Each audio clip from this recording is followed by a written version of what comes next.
X-1. But first... Once again, NBC Bandstand brings you some of the nation's top name bands in person. This week, Ralph Flanagan fills your weekday mornings with his wonderful hit tunes.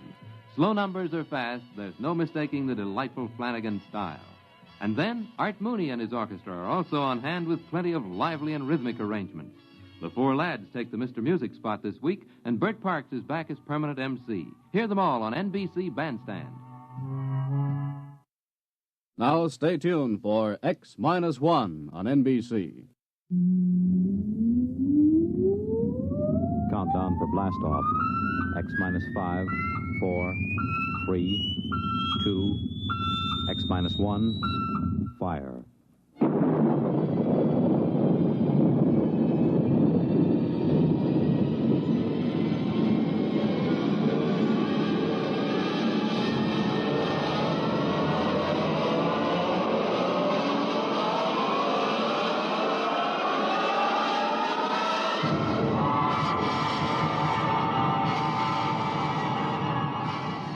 From the far horizons of the unknown come transcribed tales of new dimensions in time and space. These are stories of the future, adventures in which you'll live in a million, could be years, on 1,000 maybe worlds. The National Broadcasting Company, in cooperation with Galaxy Science Fiction Magazine, presents X minus 1.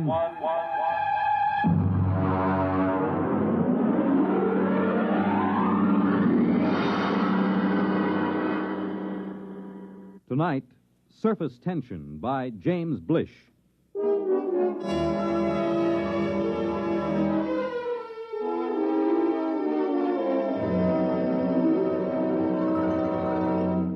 Come in, Professor. Come in. Mr. President? Do sit down. I'm terribly sorry to have kept you waiting. Time has very little significance, sir. Well, now, what is the urgent nature of your visit? Mr. President, for some time now at the Nuclear Institute, a group of us have been making a study of a new star, which has entered our constellation. Yes, the military advised me there was some disturbance. We've completed our calculations, sir. And? Before I give you our results, let me tell you that we've been in touch with the Scientific Council of the Asian Confederation. They've verified the results. I'm waiting, Professor. Mr. President, the effect of this new star in our galaxy will be extremely catastrophic. At the rate it's expanding, it will cause the sun to explode. The what? The sun is going to explode. But, well, that means... Exactly. The world will end in precisely 2 weeks and 7 hours. This is incredible. Were you absolutely certain of these calculations? Absolutely. Does anyone know of this? Well, as soon as we guessed where our study was leading us, we classified all information. The actual final results are known only to a small group of scientists here and in the Asian Confederation. 2 weeks. And 7 hours. That would be September 4th, 2056. At approximately 12 noon. Is there anything to be done? Nothing. The other planets, Mars, Venus... All will be destroyed.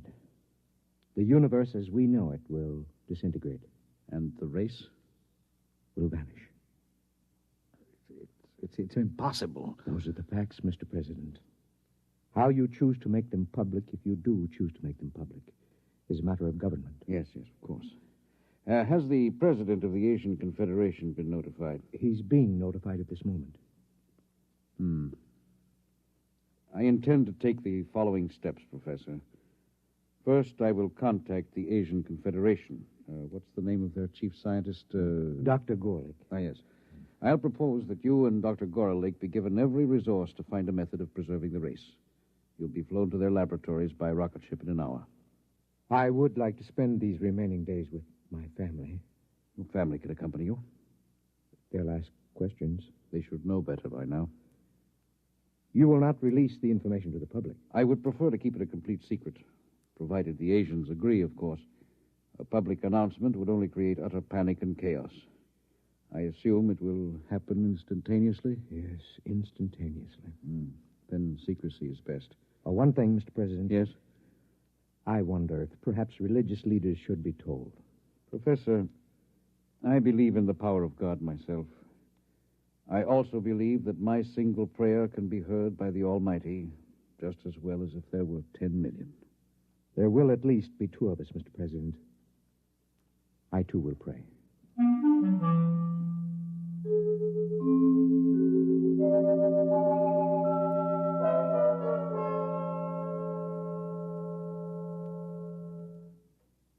Dr. Gorlick? Professor, how nice to meet you again. Do sit down, sit down. Thank you. Quite a problem, eh? It's quite a problem. If the rest of the world knew what we too know. I feel they should be informed, nevertheless. Well, that part of it is for the administrators. We have our own work. Do you seriously believe that we have the remotest chance of solving this problem in the 2 weeks that remain for the universe to exist? That depends on what you consider a solution, Professor. Anything that will preserve the race. In that case, we have a solution. You're joking. About so serious a matter? Hardly. But would you step over to the table, please? Now, if you will be so good, look into that eyepiece in front of you while I focus it. Will you tell me, please, what you see there?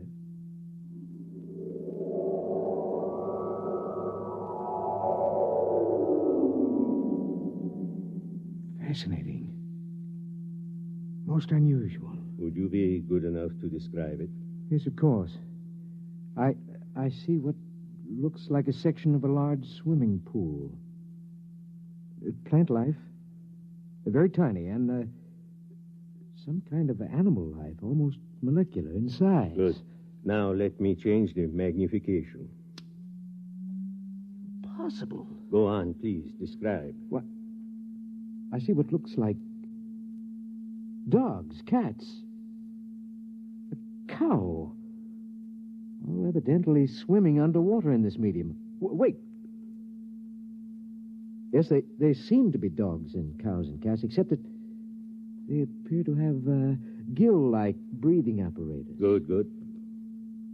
It looks as if somehow these species have been mutated to live underwater. Exactly. Well, I don't understand how this is possible. It would take hundreds of generations, thousands of years, possibly, to effect such a change, even with modern genetic control. It is the key, Professor. Let me ask you another question. Yes? Would you estimate the size of these creatures? I would say they're normal size. And the size of the pool, as you call it? A tank of quite enormous size. I cannot see the walls, but I assume they are there. Good. Now, Professor, prepare yourself for a shock. I've been a scientist too long to shock easily, Dr. Gorlick. Nonetheless, you will be shocked to learn that what you have just been looking into is a single microscopic drop of water, less than a milligram. A single drop of water? Yes. Those dogs and cats are microscopic? Submicroscopic, smaller than a filterable virus. This is incredible, Doctor. Incredible, perhaps, but we have done it. Ah. We found a way to reduce the size of the original fertilized eggs through bombardment of the molecules. In this way, we can produce a full-size dog that is infinitesimal. And you believe this will help us solve our problem? I am convinced of it. What do you propose? This is our plan. We will create submicroscopic humans. At the submicroscopic level, 1,000 generations can reproduce in the equivalent of a few seconds of time.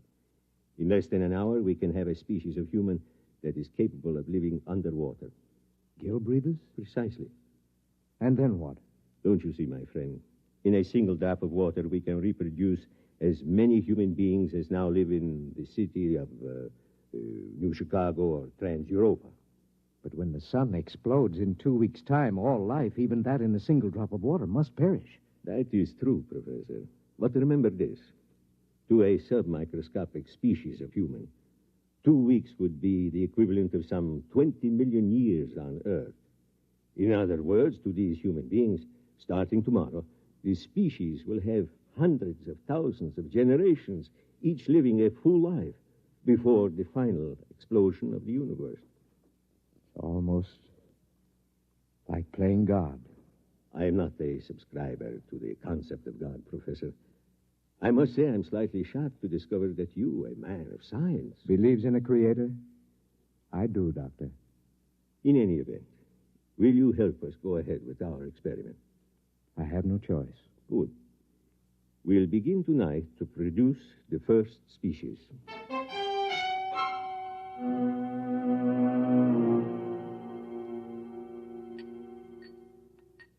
Careful with the virus. Here's the tube. Now then, we'll place this in a drop of water underneath the lens of the microscope. What about the evaporation and condensation of the drop? All outside factors will be controlled, temperature, humidity, and so on. Will you turn on the lens, please? Now, using the highest magnification, we'll be able actually to manipulate a single being with electron magnets. A sensation we would interpret, possibly, as we interpret a centrifugal force. Ready? Ready. Good. We begin the experiment.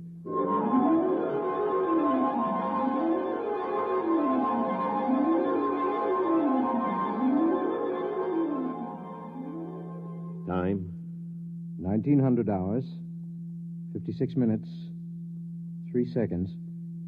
Coming up on 0.4, 3, 2, 1, 0. Observation. The first fertilized ovum, reduced to submicroscopic size, has begun to develop. Time? 1956, 20 seconds. Coming up on 2, 1, 0. 4 submicroscopic human beings have been reproduced. 2 appear to be males, 2 females. Time? 1956, 24. Observation. 10 generations of submicroscopic humans have been reproduced. Webbed toes and fingers and elementary gill modifications have begun in response to submersion of species in highly oxygenated vapor. Time? 1956, 45. 100 generations have reproduced. Increased water in vapor has resulted in gill structure, species now ready for total submersion in a droplet of water. Turn on the electron magnet. Now for the crucial part of the experiment. Total submersion. If any should die, I feel like a murderer. The prolongation of the human race is at stake. It's a calculated risk. Still. Steady. I am about to effect the transfer. Steady. Now. Done. Look in the microscope, quickly. I can't find them. Let me. They're alive and swimming around. How many? Thousands. We've done it, Professor. Inside that drop of water, human beings like you and me, except for their gills, are already beginning to establish a civilization that will last for them millions of years. And for us? 2 weeks to observe and wonder, and then... Unless a miracle should occur. Let us begin now. Time, please. 1900 hours, 56 minutes, 49 seconds, 3, 2, 1, 0. Observation. The equivalent of 1,000,000 years has already passed inside our droplet of water. Human life is firmly established.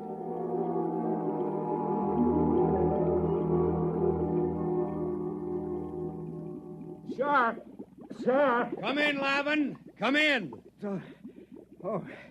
I swam down from the museum. I'm exhausted. Rest yourself. Would you like some proto steak? No, thank you. Breath of oxygen, perhaps? 100 proof, distilled from pure upper-level water. A breath, perhaps. Now then, I assume that you've come about the plates. Yes. Naturally, the directors of the museum are most anxious. I haven't completed the translation yet. It's been 6 months. Yes, I know that, but they're incomplete. One of them was evidently lost during the final battle with the Eaters. Sure. Can you tell me off the record what you've already deciphered? Well, first, let me warn you, these plates were prepared thousands of generations ago. They're highly romantic, What they tell us may be fantasy. Oh, still, I'm fascinated. After all, the greatest archaeological discovery of all time, buried 1,000,000 years in the ooze of the bottom. Very well. The first line of the oldest plate reads as follows. It goes, "In the beginning, we were created." Created? What an extraordinary concept. By whom? What about evolution? Yeah, let me finish. It goes, "We were created by men who are not as we are, but who are our ancestors all the same. They were caught in some disaster, and they made us and put us here in our universe so that the race of men might live on." Ridiculous. Perhaps. Well, let's suppose there's a universe other than ours. The theory has been advanced before. By fools. Fools? Look at us, Lavin. Are we really suited to this universe? Our gills, our webbed feet, these are the product of evolution and adaptation. But the shape of our bodies, the way we swim... Well, I'll admit there's some basis for the theory, but every experiment, every attempt to prove that anything exists outside, that the surface can be pierced... According to the plates, the surface can be pierced. Listen to this passage. "There are 3 surfaces of the universe. The first is the bottom, where the water ends. The second is the thermocline, the dividing water between the bottom and the sky. The third is the surface film beyond which none can pass. And beyond the surface film, beyond the surface is the universe of the creators." Well, the whole thing sounds like a parable or a song. Whatever it is, remember this. Thousands of generations pondered the miracle of our existence before these plates were written. Primitive. Men. You sound like a mystic, Shar. To think that a scientist like yourself could believe in the existence of creators. Nonetheless, creators who are formed in our own image. Or we in theirs. I'm shocked, truly. I intend to complete the translation of the plates. I will pursue this project for the rest of my life, if necessary.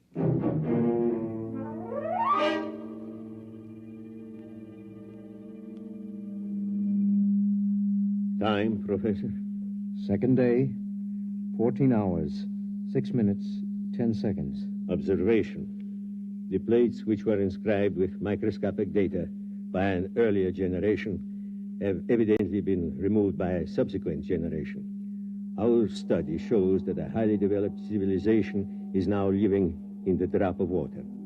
Certain water organisms have been domesticated and underwater ships have been developed.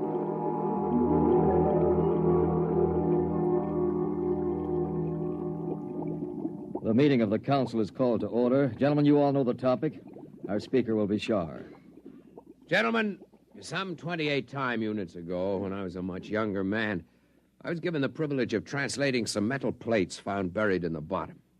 As all of you know, I've devoted much of my life to convincing the world that travel through the surface film was not only possible, but necessary to survival. Finally, the council has seen fit to grant my request for a special ship to accomplish this travel. I'm deeply grateful, and I would like to request my friend Lavin as head engineer for this project. Permission is granted. We wish you luck. The whole of our world will be following your expedition.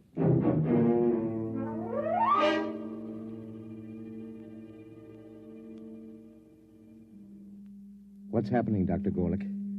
From what I can detect, the gill breeders are preparing for the equivalent of space travel. A large cylindrical ship is being built. What method of power are they using? I can barely detect it through the microscope, but my guess would be that they will use some form of living creatures to power the vessel.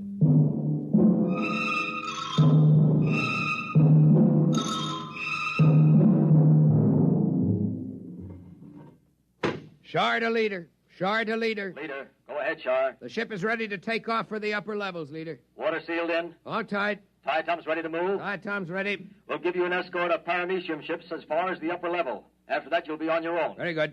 Whenever you give the signal, Captain, Lavin can order the diatoms to proceed. The sandbar is clear for the initial climb. Your course is straight up the stem of water plant 6. Diatoms ready? Diatom's ready, sir. Cilia in motion? Cilia in motion. Internal water circulators on? Circulators on. Countdown for takeoff. 5. 5. 4. 4. 3. 3. 2. 2. 1. 1. 0. Diatom's in motion. Full speed ahead. Good luck. Well, Shar, This is the beginning of your dream. If the ship holds. We've utilized every engineering principle known to man. Double construction of the toughest water lily, 2,000 living diatoms for power, 20 million cilia. I'm not worried about the power. I'm worried about the temperature and the impact when we reach the surface film. What's our speed? 20,000 knots. Well, we've reached water plant 6. Now for the climb up the stem to the surface. Overseer. Overseer. Request more mucus from diatoms. Proceed with climb up stalk 6. Yes, sir. If the diatoms can hold the stalk at the reduced pressure of the surface, we'll have hurdled the first barrier. We're at pressure 6 now, almost at the upper level. Captain. Yes? We've lost 27 diatoms. Ciliary detachment. Not serious. We have the vorti to fall back on. Proceed. Yes, sir. What's our pressure? 3 coming into 2 now. We're already closer to the surface film than man has ever gone. Our unmanned test ships went through. Unmanned test ships are a different story, Lavin. Besides, if we do get through to the other side, our problems may just be starting. Oh, we're entering pressure 1 zone. Yeah. We're getting too much oxygen in the water. Engineer, switch to internal water supply for breathing. Lavin. What is it? The scopes, look. I can't look now. What is it? I think... Yes, I can see it. I can see the surface film. Describe it. A great black whirling mass. Huge boulders and asteroids being whirled and ground back and forth like some tremendous boiling mass of mud and stone. It isn't too late to turn back. No, the ship was built to go through the film. If we fail, at least we can die knowing we tried. Very well, sir. Overseer, order all diatoms. Full speed ahead. Full speed ahead. Full speed ahead.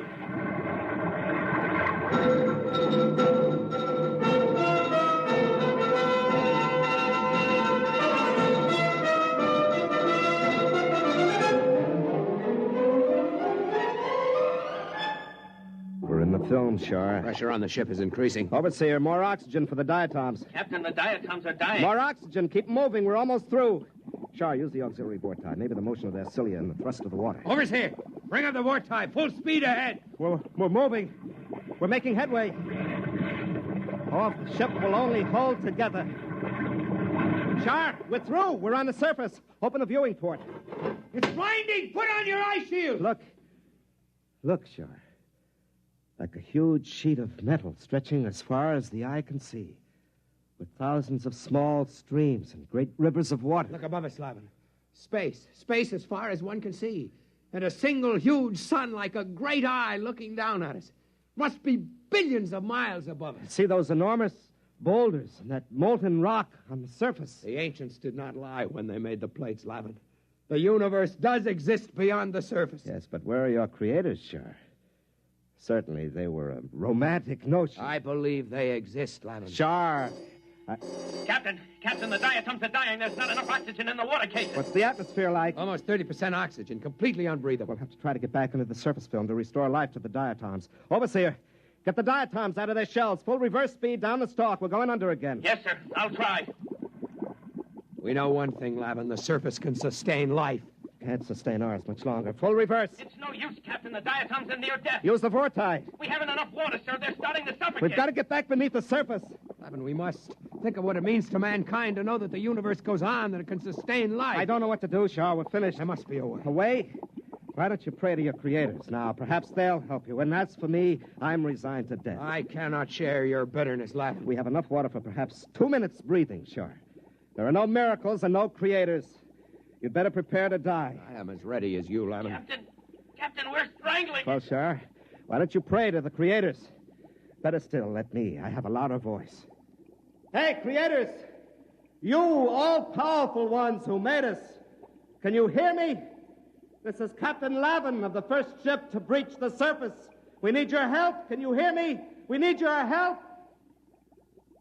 If there be creators, and I believe there are, then I ask that our presence be noted, and that we be delivered from this trial not for ourselves, but for the good of the race.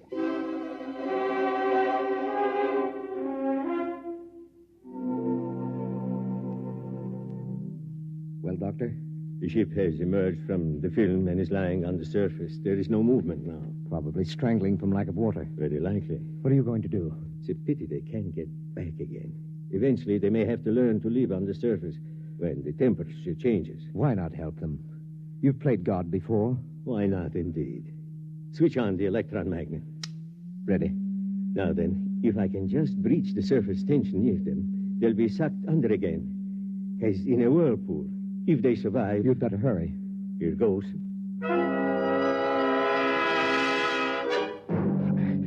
can't live much longer, Char. No. It's getting... What? What's that? I don't know. We're moving. Downward. Flavin, it's a vortex. A vortex is opening through the surface. One way or another, we'll die. The ship can't take the stress. We're dropping. Char!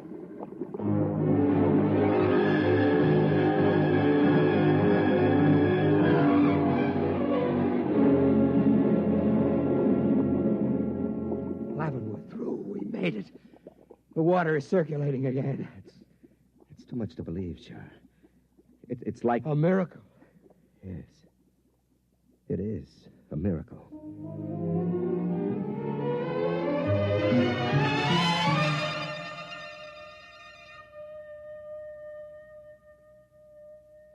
Well, Doctor? They've gotten through. The ship is floating down toward the bottom now. I wonder what they thought at the moment they were saved. Must have seemed to them as if the hand of God reached out to help them. Very likely. Do you suppose they prayed? To whom would they pray? I don't know. Perhaps to us? To the creators? It is not inconceivable. If only the human race, as we know it, had creators who could reach down and save us from destruction. How do you know we don't?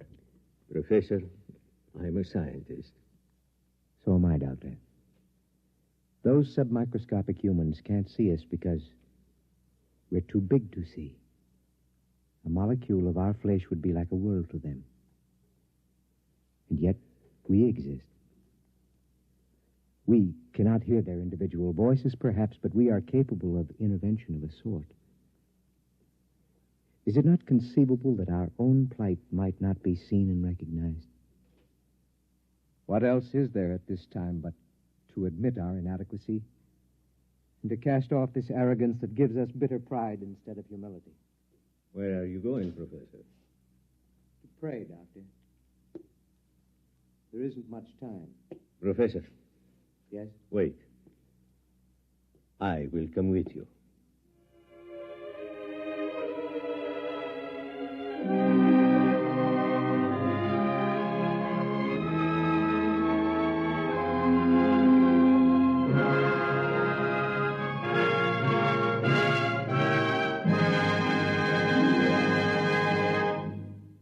You have just heard X-1, presented by the National Broadcasting Company in cooperation with Galaxy Science Fiction Magazine, which this month features Jackpot by Clifford D. Simak.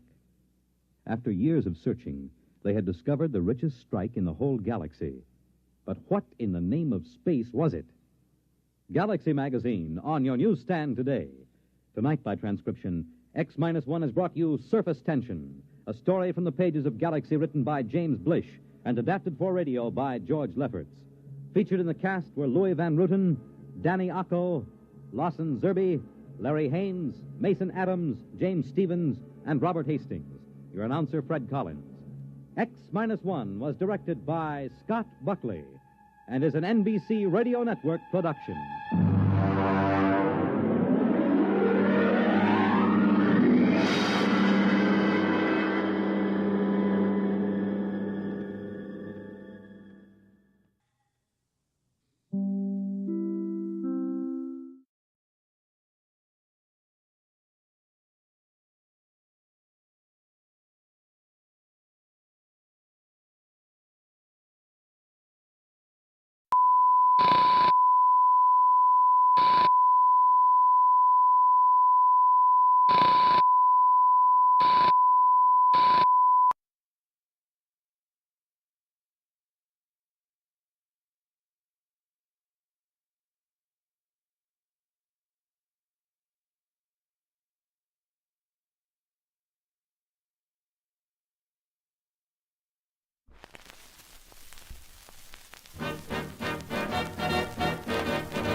that's my cue.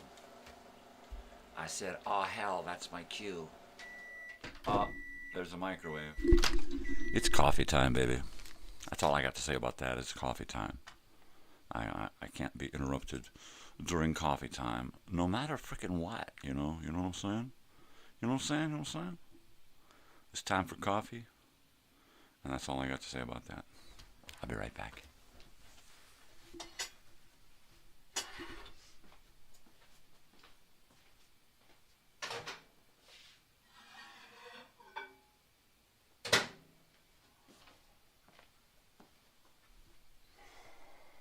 All right. I got my coffee. I got my cereal bar. I got my broken body. What more could I ask for? Really? No, really. Don't tell anybody, but I'm in pain. Don't tell anyone. Ace, holiday chicken, keep it to yourself. Keep it to yourself. I've been up too long this morning already. I did get to sleep kind of early last night. I think I got to sleep around 9 or 10, right? Which is pretty damn early for me. My house guest went to yet another house last night. Hope you enjoyed your evening. It's great to have connections, you know. It is. So, yeah, it's very cool. We've been shuffling our house guest around at different Airbnbs, and it's been unusual, but it's been cool. He got very lucky that he was here at this time and things worked out good. You know, it's very cool indeed. I'm quite pleased with the way things have happened the last week or so. It's been pretty damn cool. But all things come to an end, and our guest will be leaving tomorrow. So, darn it. Yesterday, I had planned to kind of go out and do something, but man, I was wiped out. I had really hadn't had a chance to catch up on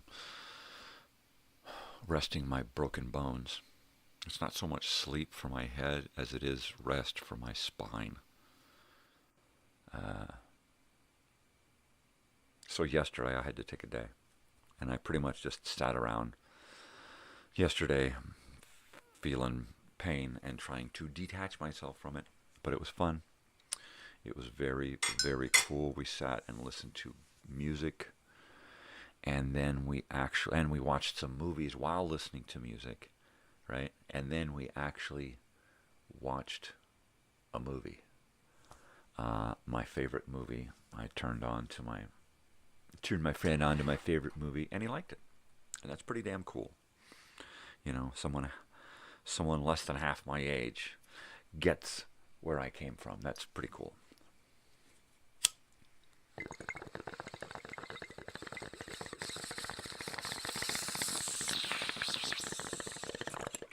The movie Over the Edge,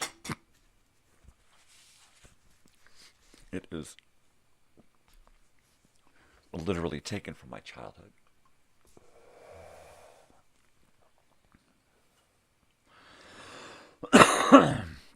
The kids in that movie, all right, all of the main character kids in that movie, I am a part of each one of those, right? There's a part of those kids in me. Each one of those kids is inside of me. Everything that happened to those kids in some way or another happened to me and the people I knew back then. I need lots of coffee.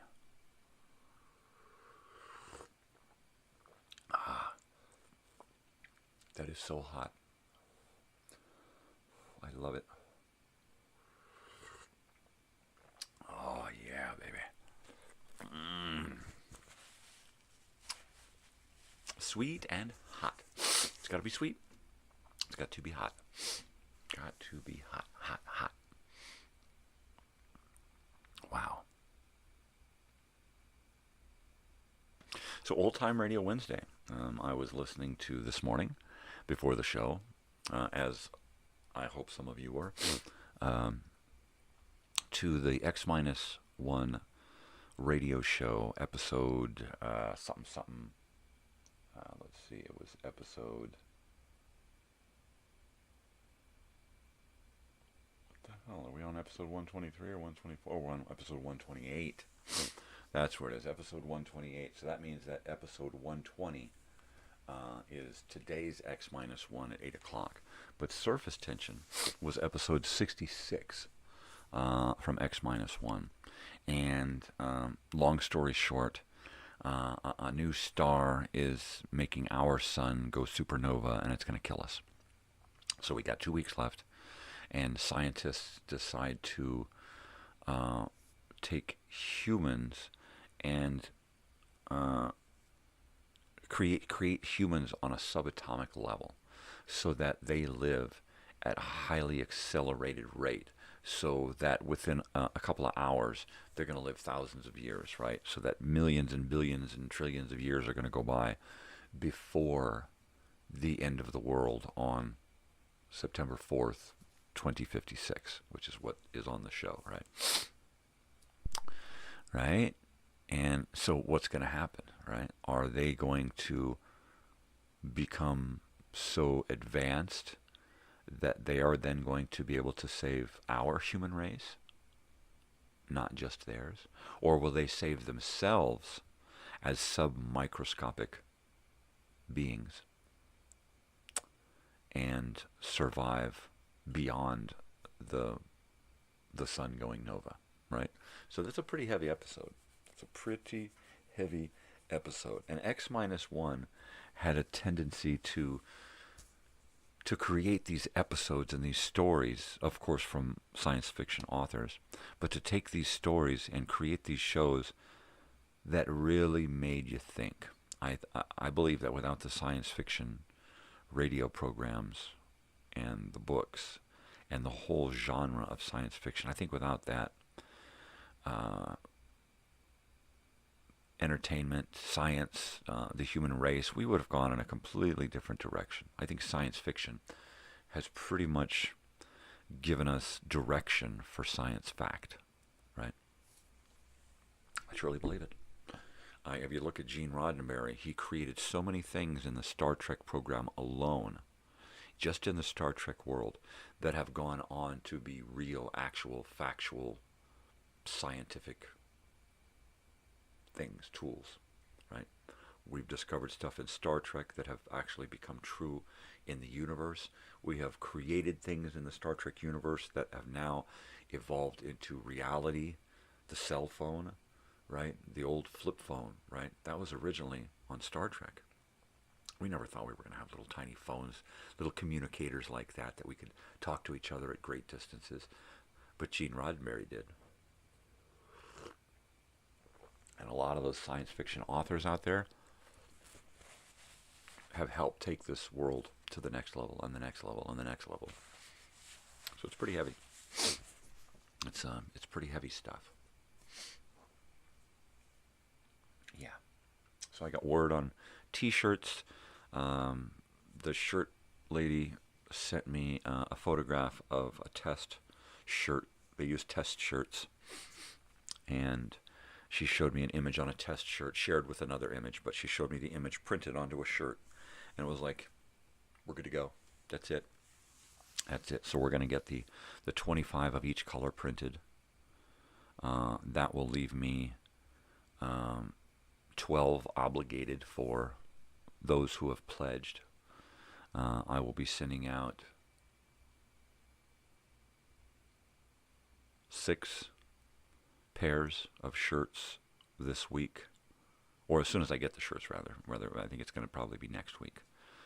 Today is Wednesday, and if I get them today or tomorrow, then I'll probably be shipping them out relatively quick.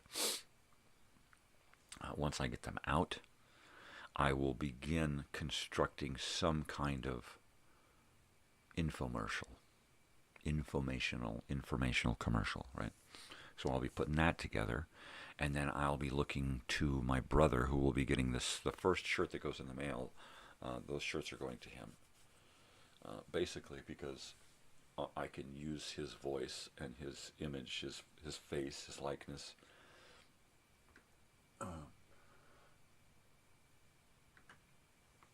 So I need to get some of my stuff commercialated, and then I need to get his stuff commercialated. I need to do a little bit of us together. I am going to do different stuff for different people. I'll probably start a commercial, and then I'll add in my brother, and he'll be like, hey, I want to get in on this, right? And then we'll add his video and stuff, and a little back and forth between me and him. And then somebody else will say, hey, what about me? And then we'll bring their video in and add it with Robert's video, my brother's video. And then I'll kind of take a leave. And then we'll just keep trying to bring in more people who are like, hey, what about me? I want one of those shirts. Hey, send me some. Hey, here's my donation. And we'll just kind of do a little rascals on it, you know? Hey, I got a stage. Hey, my mom's got the curtains. Hey, I got a costume. I got a broom. And we're just going to put on a show. So we'll kind of make the commercial like that, I think. I think we'll do an old-timey black and white. I think I'll pop the commercial, the shirts, pop those out in color, but keep everything else black and white. I think it'll make the shirts pop. And we'll keep that old-timey feel.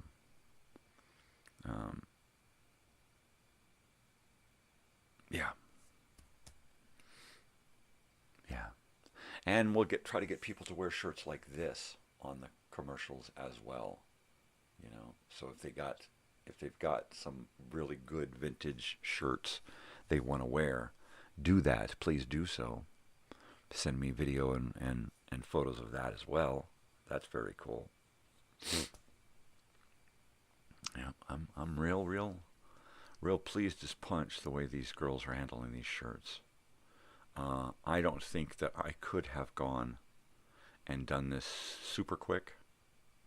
So having a kind of a snowballing schedule here. Once I get this whole first double batch of shirts done, I'm going to a single batch method, and it'll be okay. Look, give me a single batch of shirts. Give me 25 of those, and I'm going to go out and start raising some freaking money for those shirts and finish off those shirts. And then I'm hoping that as more and more orders come in, I'll be able to take that money and lump it into, okay, here's the down payment on another 100 shirts. Let's pump those out. And try to then start snowballing that money into the next shirt and the next shirt and the next shirt. So that I can keep their money rolling in, right? I want to keep their money rolling in.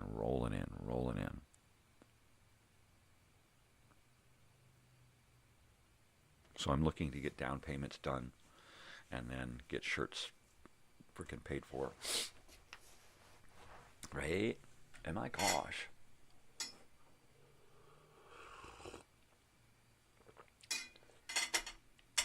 The sooner we get shirts paid for, clickety-clack, the sooner we start raising money. Right?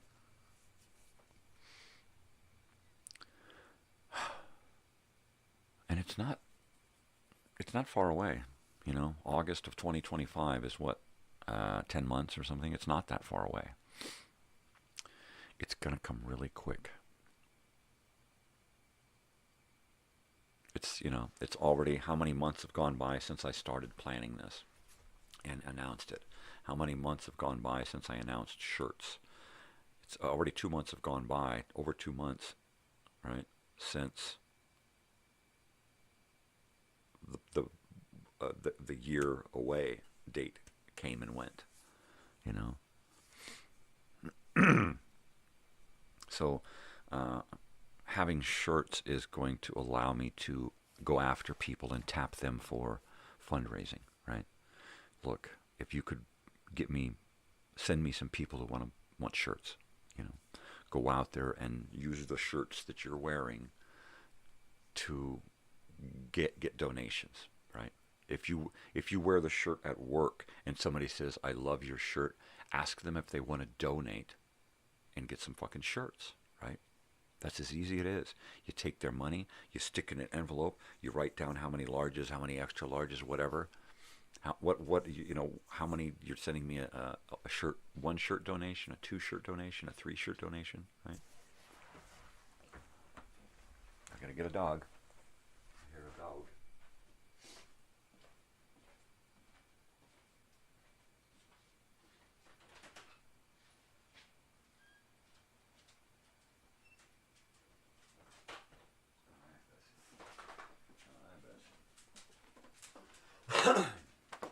Yeah, because right now there's 2 shirt designs. And once we get this shirt design out the door, I am going to be taking them the graphic for the next shirt design. And hopefully a boatload of money, right? It's like, okay, here's a chunk of money. I'm paying off those shirts, and let's get that next fucking shirt rolling, right? This is the only way that I can really see to raising any serious money.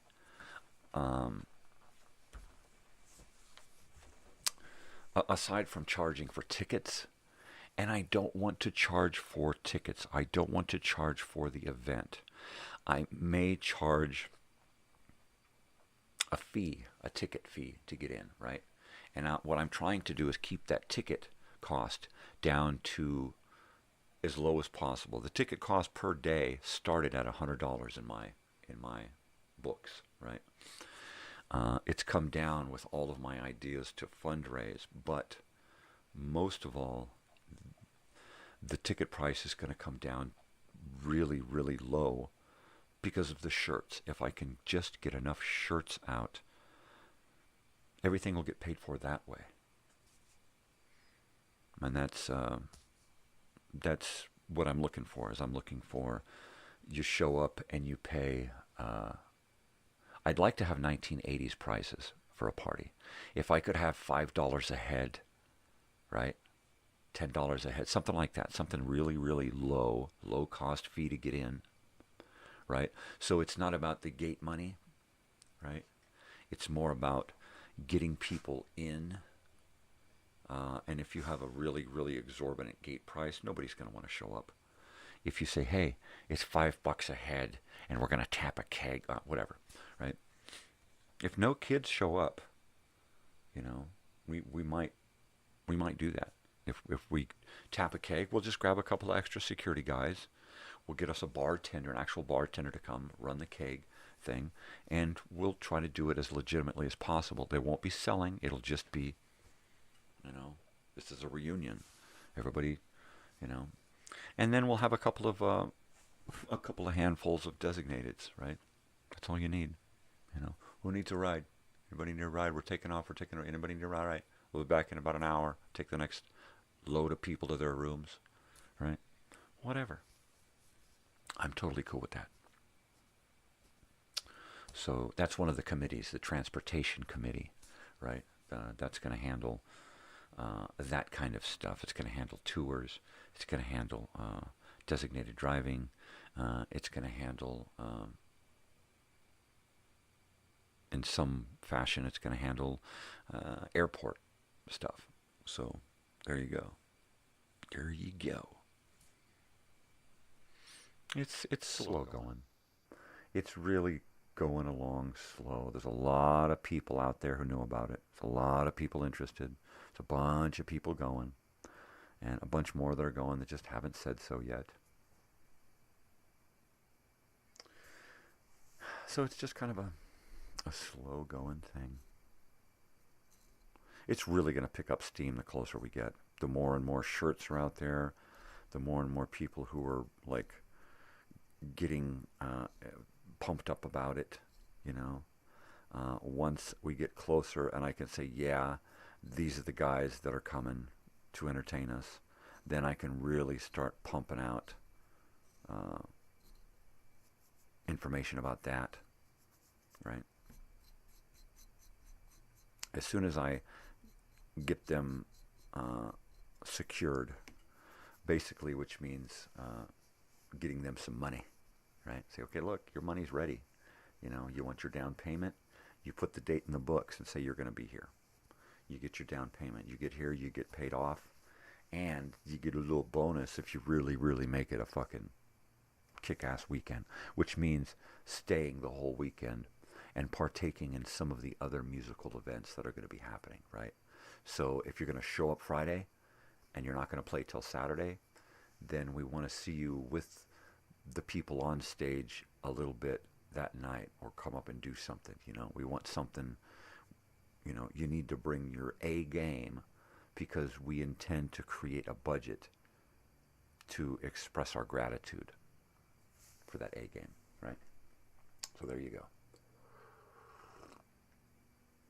And people need to come to this event with their A game, and with the idea that this may be a once-in-a-lifetime thing, and it may be a once-in-a-lifetime thing that happens every year, you know, but don't miss the first year, because I'm planning it. And I'm crazy. I'm just crazy, fucking imaginative, creative, and I want all of the best stuff that I've seen at family reunions and festivals and parties and events of this caliber, right?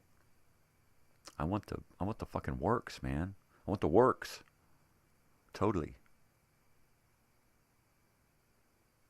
You know what I mean? I better do this bong hit here, because I didn't load it. Yeah. So I am going to be gathering up addresses for people who are going to get shirts who can't really afford to pay for them right now, but I need their services, right? There's somebody in our hometown who's going out and taking photographs and sending them to me so that I can create a hometown video, right? With great shots of our hometown from the outskirts, from the mountaintops and the hilltops and the beaches and stuff. So we're getting that done. I'm also gathering photos of iconic things in our home area. You know, I call the file of those photographs, I call from Prado Dam to Arch Bridge, right? And that's pretty much everything in there. You know, everything between those 2 points on the map. There's a lot of little things going on there. A lot of memories. So I want to bring as much of that in the now, flash together with stuff from the past, and images of people from the past. I don't think I'm going to use individual images yet until I start bringing in the people who are going to be in the infomercial. I'm going to bring them in, and I will throw up a couple of images of them really young, right? Preferably in Elsinore. So I'm going to do that, and find some great music. I think I'm going to use that banjo music that I've been using so far. I think that's some really good, fun music to use for the reunion video. I may actually use it throughout the whole reunion infomercial, and I'm not just try to create a infomercial that's about half an hour long, and that gives as much information about the reunion as possible. You know, here is what we know now about what's going to happen. These are the bands that we want to play, right?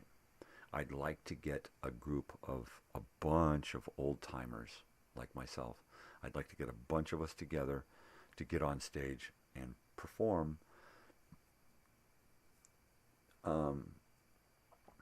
old school rock and roll stuff, if not some of the stuff that, that they did back then, right? If we could get a couple of the guys to get together and work out some stuff, and then pull in another couple of guys to finish it off, and then be ready to jam, like on Friday night, Sunday evening, that would be great. And then get everybody else who's going to be there to do a little bit every night before the main act, right? So the opener should be whoever isn't playing that night should be getting together to do a little something on stage, with also having some opening acts. I've got some friends that I'm really hoping I can talk into being there and not just hanging out with us for the party, but to actually show us what they got, because they got some great fucking stuff out here. I was just watching some last night of a friend of mine out here, watching some of his video that I have, and it is just great, right? He is just so full of fucking energy. Everything he does is just so rehearsed and practiced and well delivered. You know, David, you rock. My goodness. Every time I see the, and I keep missing the events that he keeps doing right near his home, and it's like, oh, I missed another one. You know, my daughter keeps lining up these things to do, and so far they've been totally disrupting my own schedule of hanging out with guys and stuff. Between this YouTube schedule and my daughter's concert schedule and her school schedule and my work schedule, I rarely have a chance to get out and go see my friends perform anymore. It's bringing me down, you know. Yeah, I need some me time. I was hoping that while my friend was in town, we could get out and see some stuff and do some things, you know, maybe today.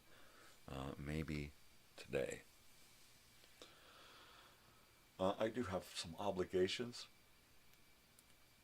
but, and I don't want to get into that right now. It's not the week for it, you know. Once my visitor is gone and things come back down to normal, I can really throw myself into doing the chores and the tasks that I have at hand. Mainly finish this gate so that I can get my hard drive and continue with my channel. I'm at the point now to where I've got another week or two's worth of memory over here, and I'm pretty faded over here. So I can create more content on this computer.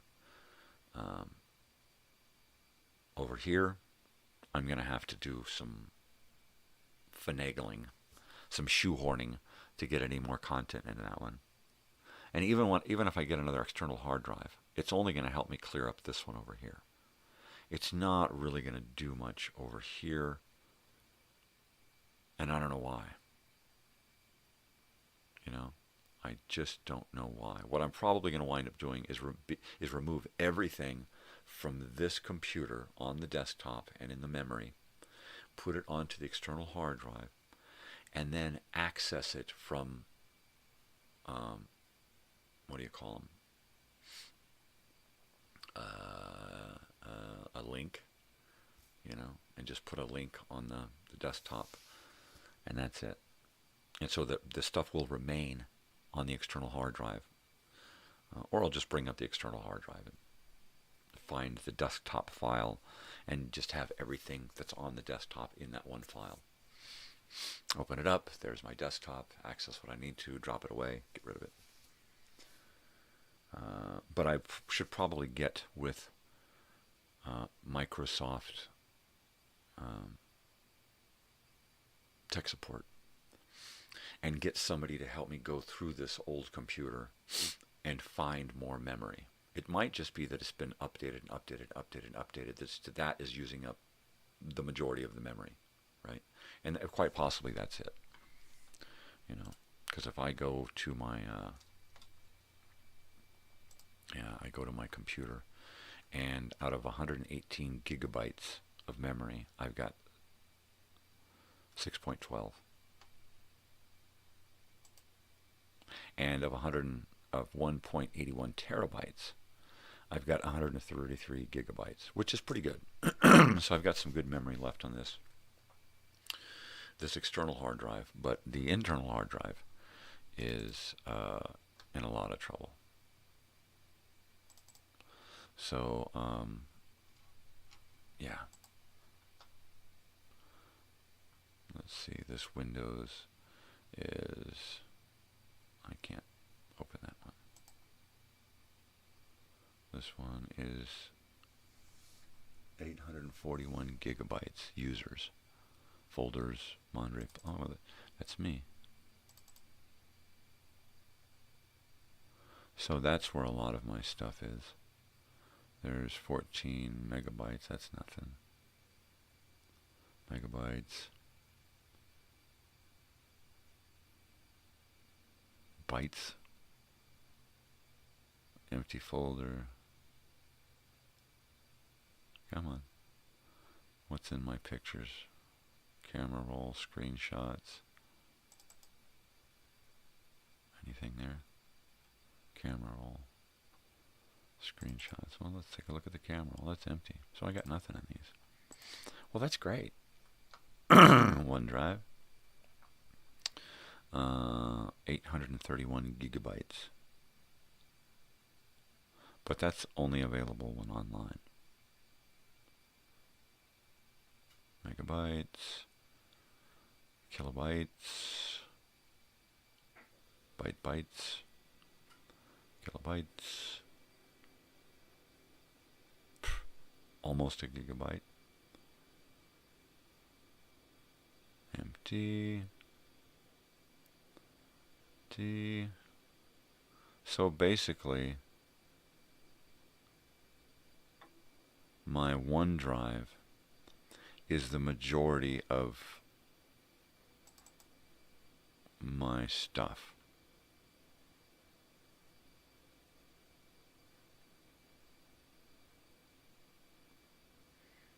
But it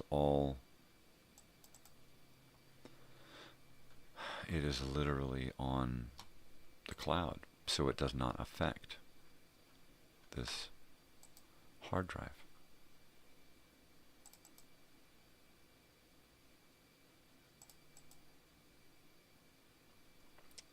And that one is empty. Well, of course it is.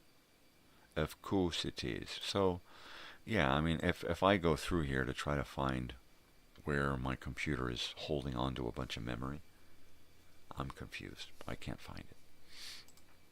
So, I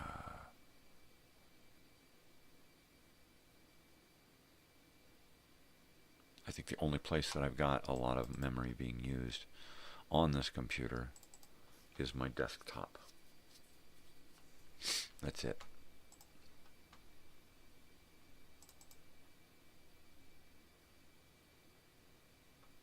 Most of this stuff is clouded.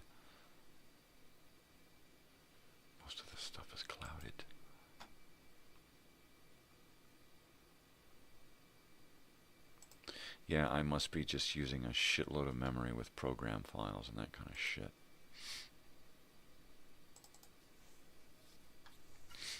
Program files. No, not much there. Perf logs, empty. Program files, a couple of gigabytes. Users, 841 gigabytes, and that's mostly cloud.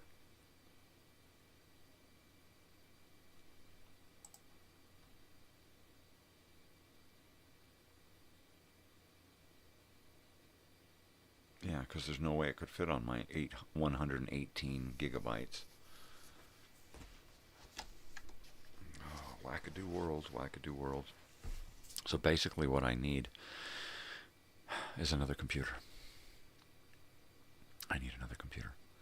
I need to dump everything off of this computer here, this graphics computer, and only use things from the external hard drive. Use nothing on the computer. I have nothing saved on that computer.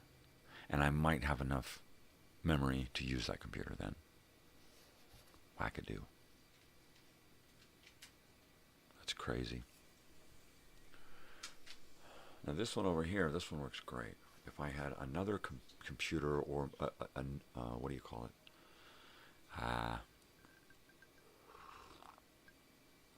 An internet Chromebook. Something that's just set up to go on the internet, right? Something that gives me some fast speeds. I can run my cameras and mics through, run my graphics computer through, but it doesn't save anything. It doesn't do anything. It's just a conduit, right? Because my graphics computer just feeds me stuff. This computer, that is my editing computer, is the fast one that I have for upload, for streaming. Betsy, what are you doing? Is there water? Do you have water? Toma.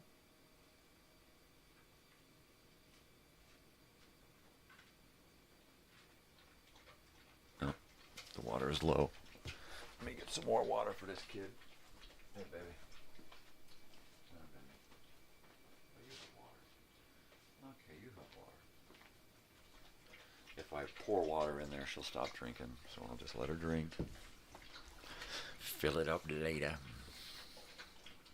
Old Time Radio Wednesday, so I'm wearing my Radio Shack shirt.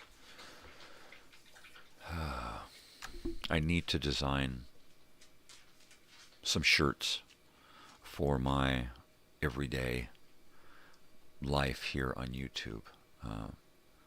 Depending on how things go with my procedures and whatnot, I may come back to this with full gusto, double down, like, okay, we're going to have themed shows that are actually shows based on the theme. We're going to have a rolling description for each show that's, you know, says exactly what we're doing on that show that day. We'll actually do stuff on shows, try to encourage callers and guests and that kind of shit.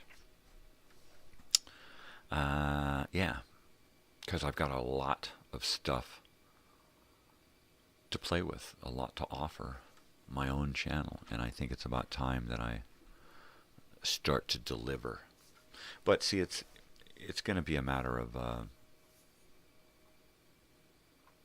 will I be able to, right? Not a matter of do I want to, because I always want to. But will I be able to follow through with the things that I want to do? Not always. Not always. Physically, I'm shut down. It's like, you ain't doing that, you fucker. Forget it. Give it up.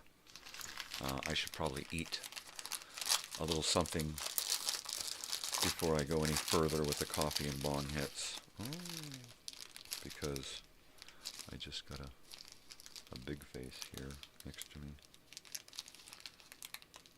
So I will eat my little cereal bar and drink my little bit of coffee. What do you think, Ace? Huh? Holiday chicken? Uh-huh.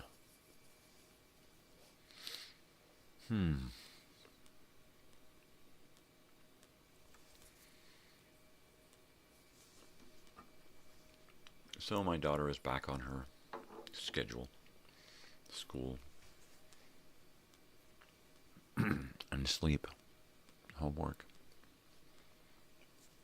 She's going to a concert tonight, right after school. It's here in town, so they still have to come all the way home, but they're going to go right to the show. It's up at Pappy and Harriet's, one of our local establishments that is a hot spot for entertainment. I just saw that one of my friends, Trip, on Facebook is in Santa Barbara, and just saw Particle Kid up there, who is Lucas Nelson's brother, who are the sons of Willie Nelson. So Particle Kid,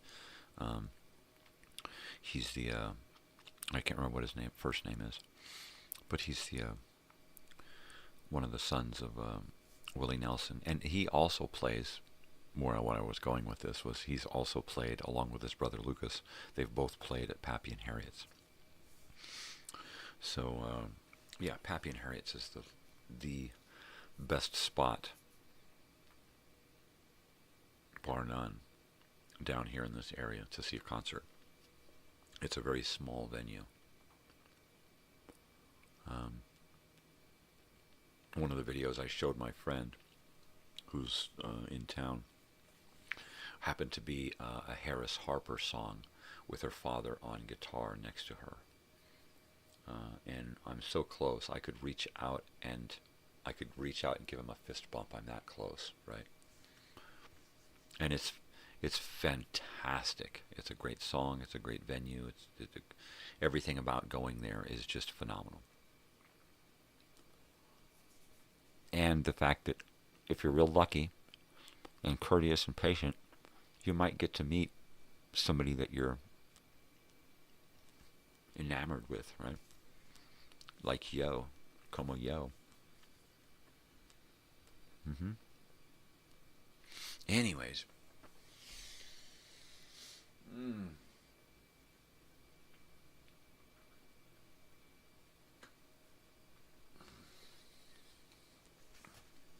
It looks like I might be around for Halloween, which is next week, and I haven't put together anything for the Halloween video time machine.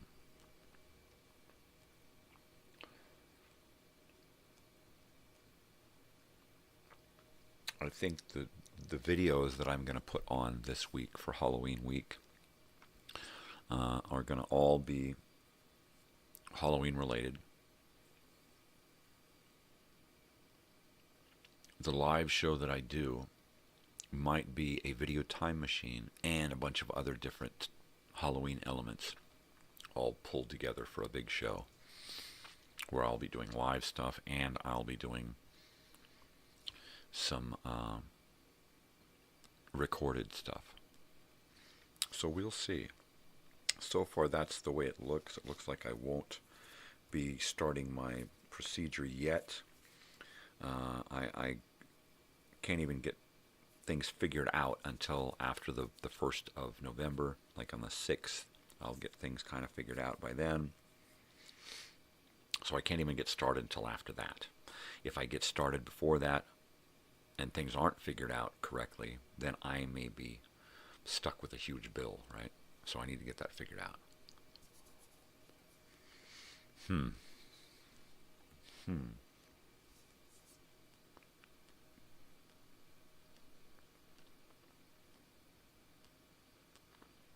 But regardless, my main concern is going to be shirts.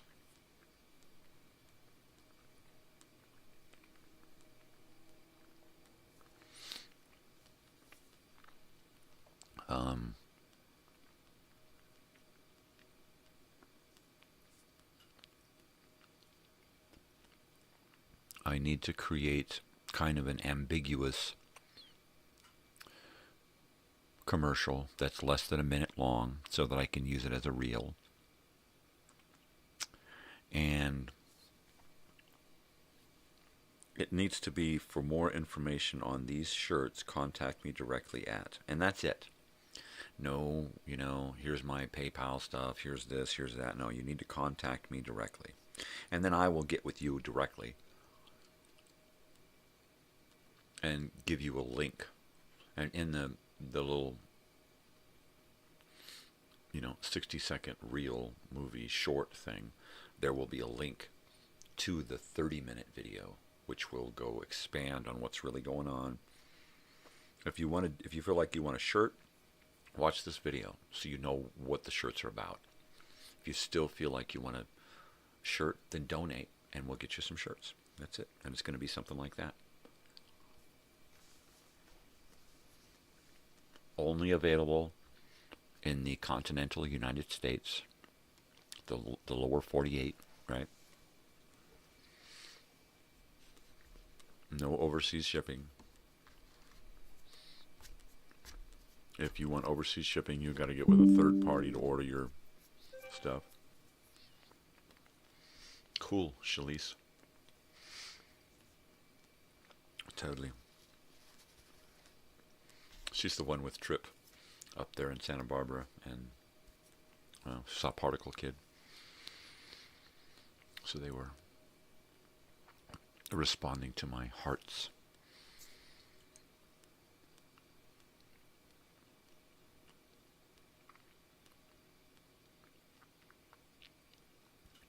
So Old Time Radio Wednesday is not just about old time radio shows. It's about Radio Shack. It's about old time radio stations like KMET. But it's also about old time radio, stuff that we used to listen to as kids, music. So, thank you, Paul Diano, who checked out recently. Thank you for the first 2 albums of Iron Maiden. Thank you for the song Iron Maiden.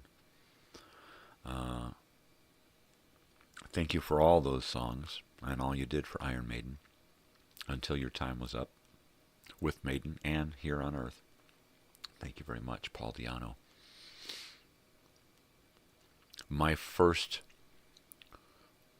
Iron Maiden love was with the first 2 albums, right? I fell in love with Killers and Iron Maiden, the self-titled album, in junior high school.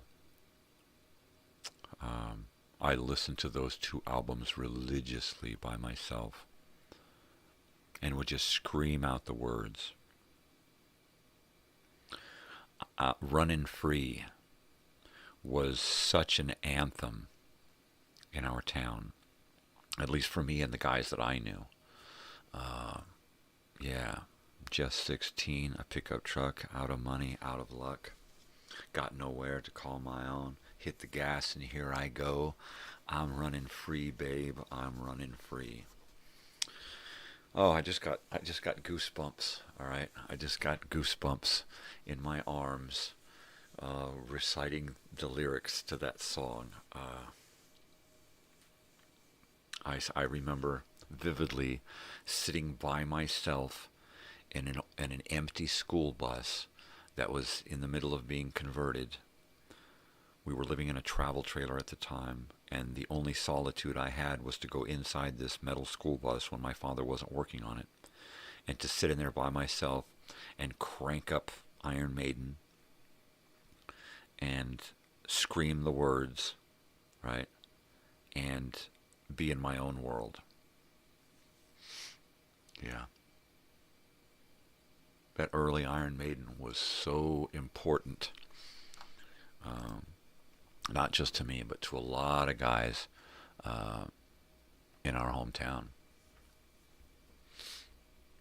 There are people who are still Iron Maiden fanatics. I have a friend who is still a devoted Iron Maiden fan, and I stopped listening to Iron Maiden out of the 1980s, right?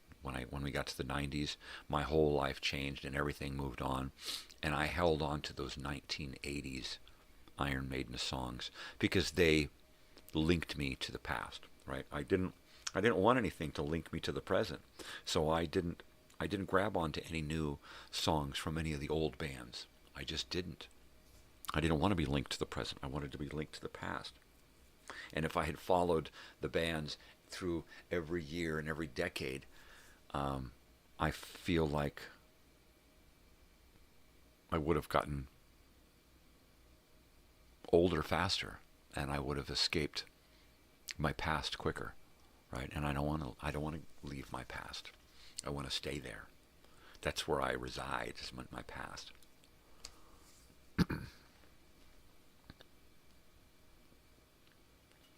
So yeah, it's hard for me to follow those old bands past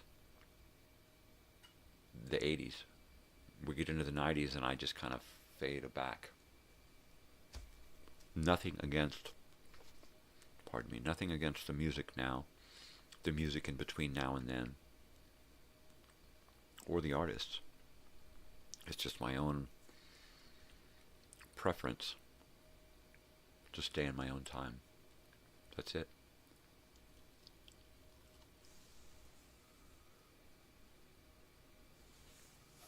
I had to give Big Dog her piece.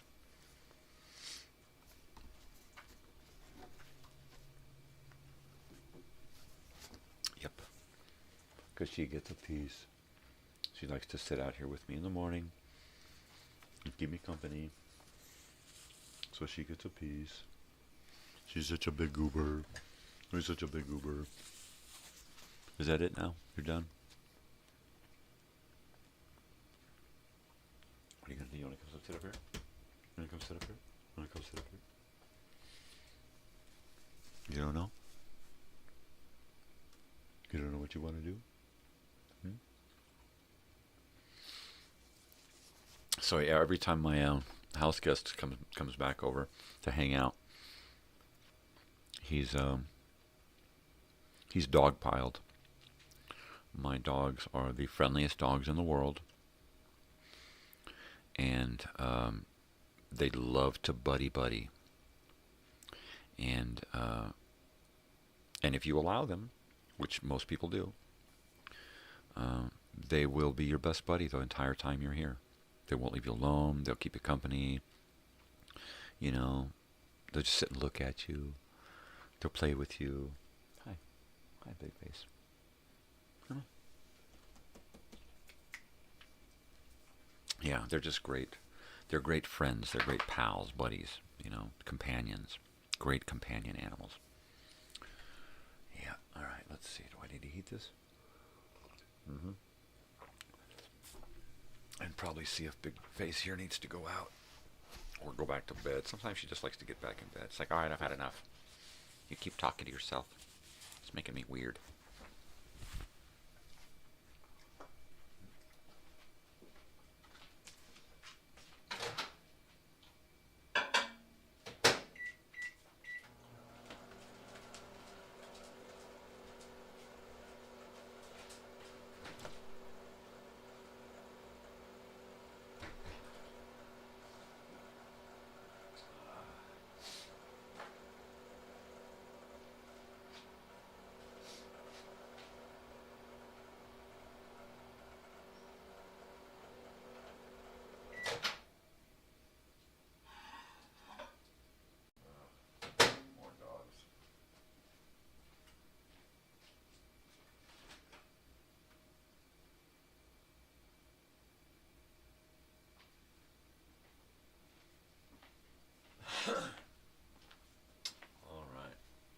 So, last night, we're trying to figure out what to have for dinner. We're like, okay, who wants dinner? Who wants what for dinner? And my daughter's like, I don't know. I'm whooped. I can't figure it out.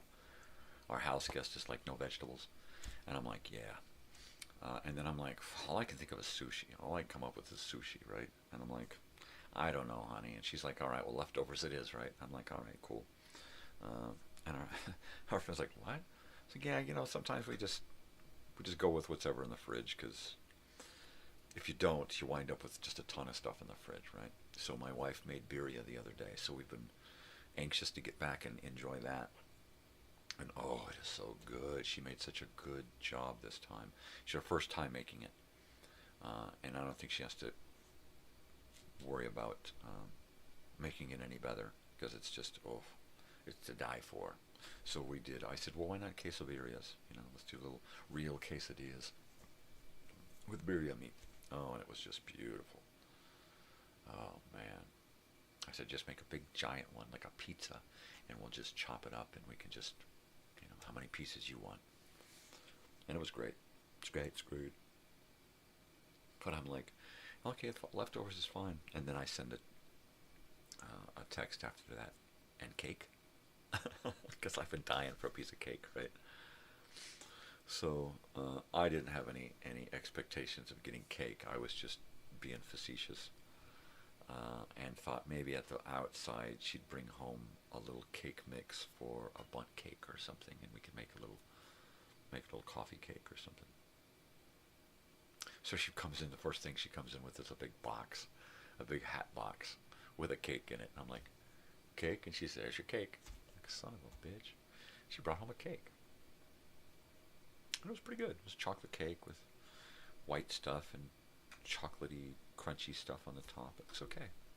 It was one of those cakes you can't eat a lot of, but it was good. So now we have a bunch of cake to eat. And a lot of the times I will be the only one. It'll be like, this cake's been in here 2 days, I'm going to have another piece.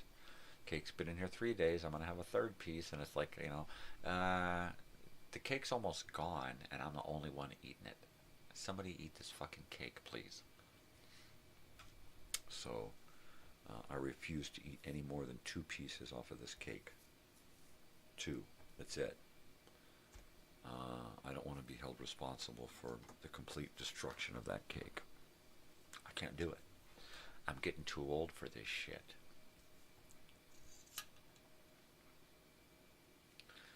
Yeah. So let's see. Wednesday. There's probably a whole bunch of stuff going on today. Here in town, there's probably a whole bunch of crap going on. I think there's a farmer's market thing going on up the street at the Metaphysical Research and Retreat Center there, where all the kooks hang out.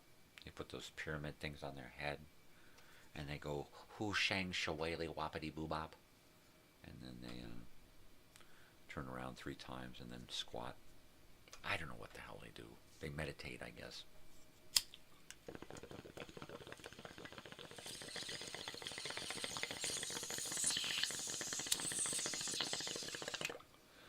I mean, it could be worse. All right. Here comes my dog. My dog. Hi, Sam. Come here.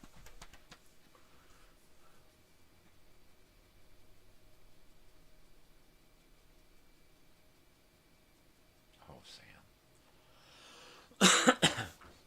Oh, Sam. Come here. Come here, buddy. Come on. Come on. Oh, my buddy. Oh, my buddy. Oh, my buddy. Oh, you're such a good buddy. Oh, you're such a good buddy. This is my Sam. He is my bestest buddy. Got him. Where are you going? Where are you going? What are you doing? What are you doing? Are you getting cute? Is that what you're doing? Are you getting cute? Arr. Got a face itch. Arr, arr, arr, arr. He's a great boy. In a few minutes, he'll be in there on my daughter's bed, laying next to her with his head on the pillow, looking into her eyes. Yep. That's how he woke me up. Oh, he's a good buddy.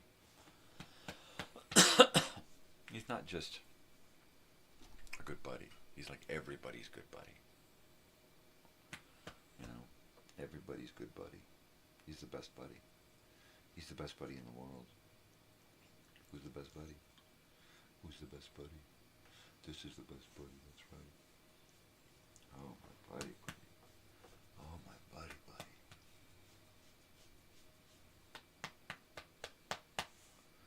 Yes, you. You are the best buddy, buddy. Yep, he's one hell of a guy. After Charlie left us for the great beyond, we had only had Sam a couple of years, but he really helped fill that void when Charlie was gone. And then when Oliver came along, it's like our family became whole again, right? Little Oliver. And then with the addition of the big face entity, we became complete. Isn't that nice?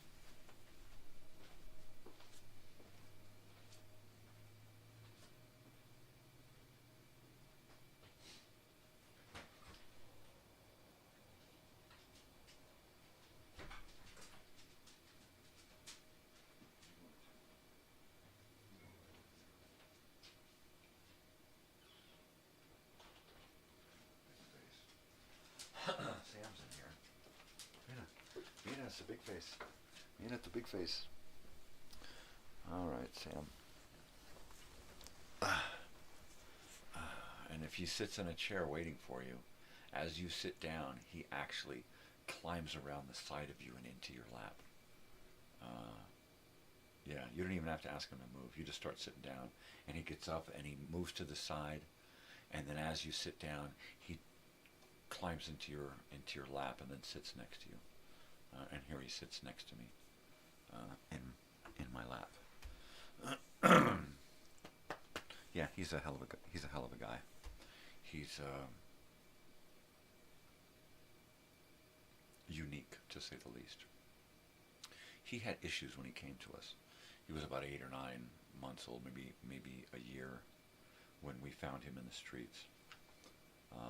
And you could tell that he had issues with his owners because he was in the streets, right? He had probably gotten dumped off, as we say.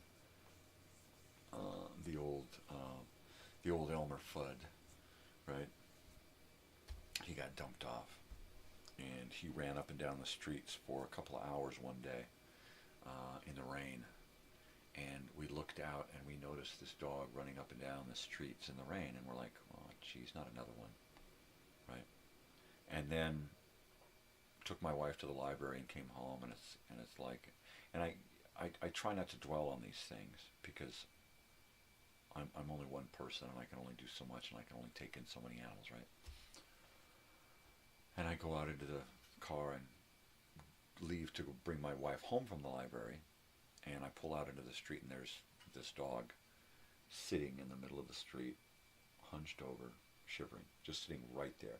And the fact that he chose right there to stop moving was just bizarre.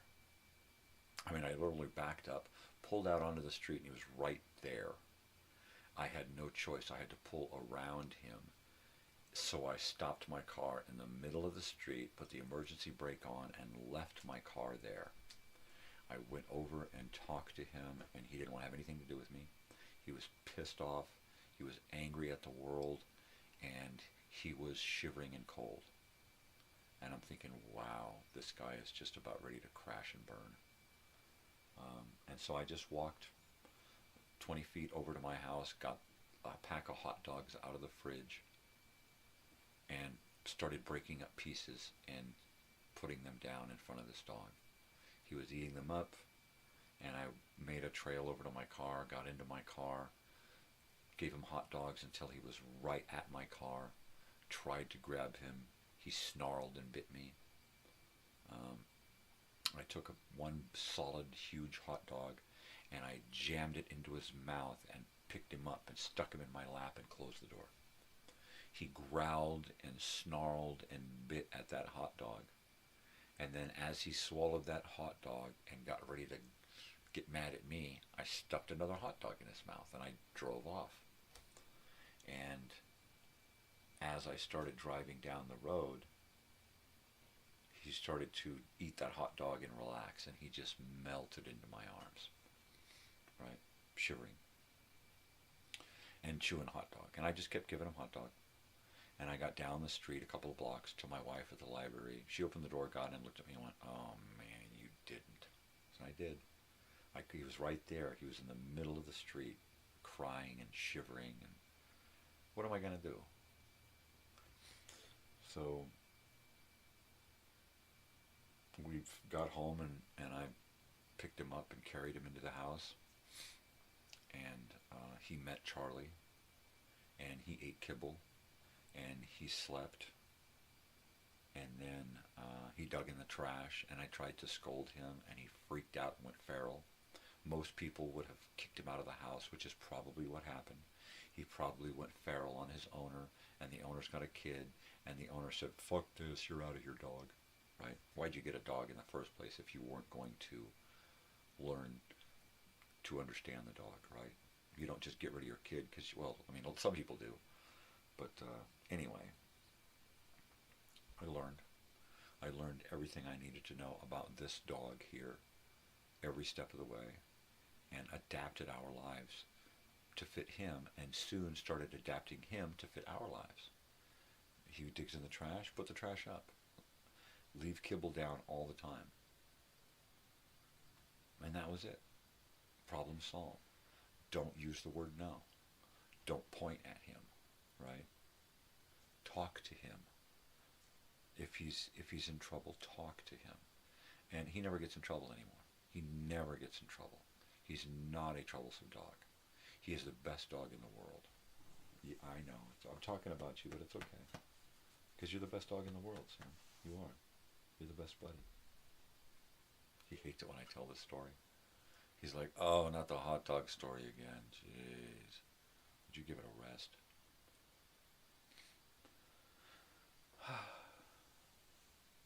But he then raised Oliver from a puppy, right?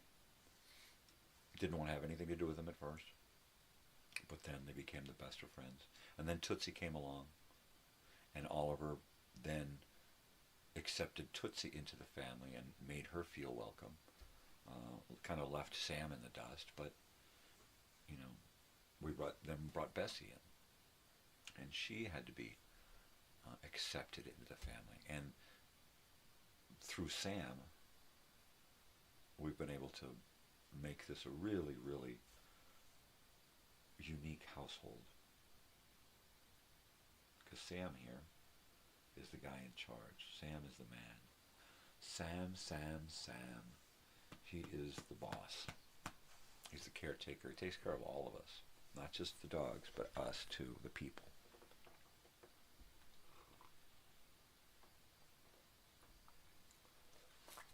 Yes, indeed.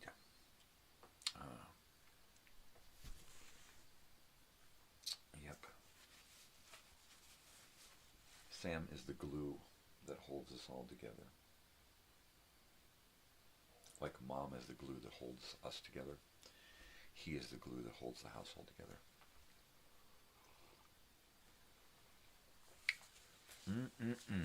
Good coffee. I'm still using the big cup. Still using the big cup.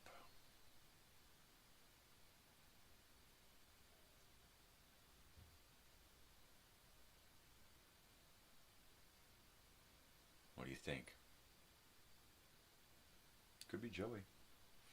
We could get a guest showing up any time now. You know? You can only sit in those Airbnbs by yourself so long. Alright. Come on. We got dogs to take care of here.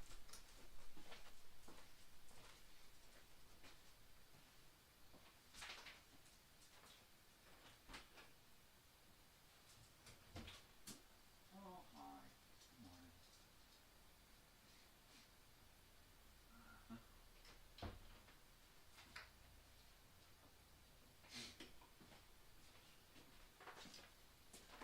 Yep. University's up. She's getting ready to go to school. Oh, that kid. She's my superhero.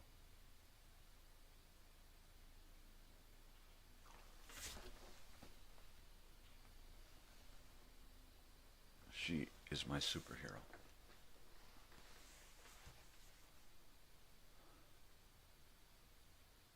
She just rocks it, right?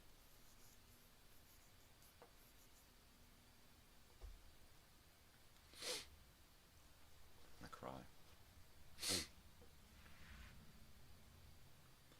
It's just unbelievable how she gets it done and still manages to have fun and have a social life, you know, and get good grades.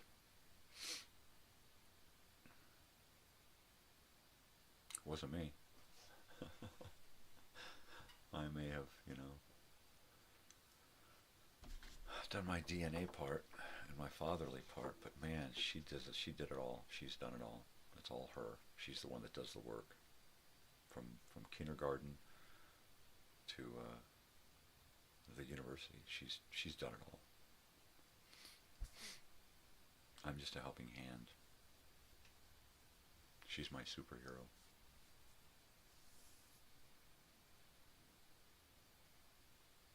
Yep.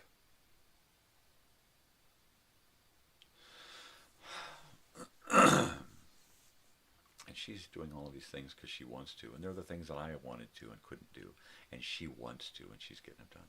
I wanted to go to so many concerts when I was young, so many concerts, and never really could. I went to a lot, but I never went to all the ones that I really, really, really, really wanted to go to throughout my whole life. And she's just doing it all, right? She balances so well.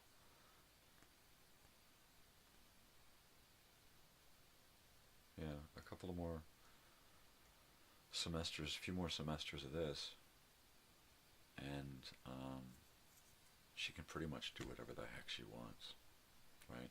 More school, go for it. Some kind of bitchin' job, go for it. You know, travel.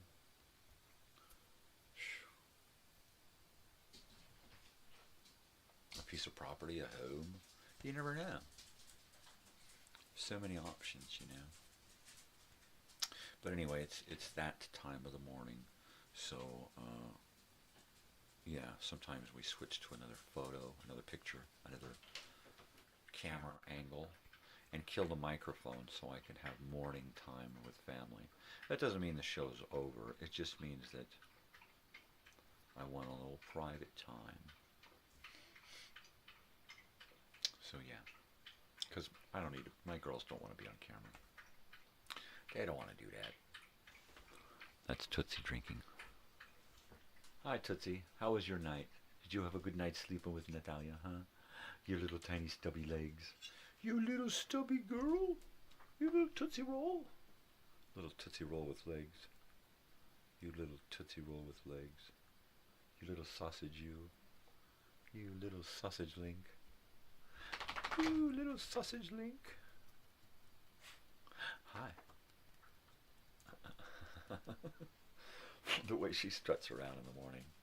She's the eldest, and she just struts around. She's so funny. She's such a funny girl. I love my dogs. I love me some dogs. From the biggest to the littlest, I love me some dogs. Well, maybe I'm done with the bong this morning. I'll switch over to the bat box. The bat box, yeah. Where's the bat box? There it is. There's me bat box. Bat box. Open the bat box, and up pops the little bat. We pull out the little bat, and then we can stick the bat in a little side compartment over here, and fill the bat. Now the bat is full, and I can hit the bat. Huh? Huh?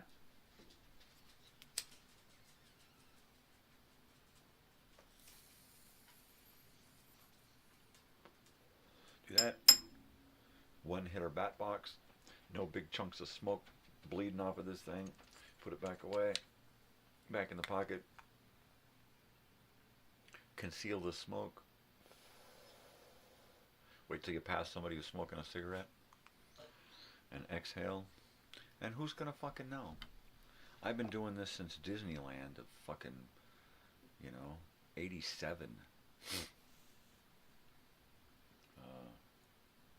I've been getting high in public since I was a teenager, and it's just being, first of all, you don't look like you're doing it. You don't act like you're fucking all paranoid. Oh my God, what's going on, You just fucking do it.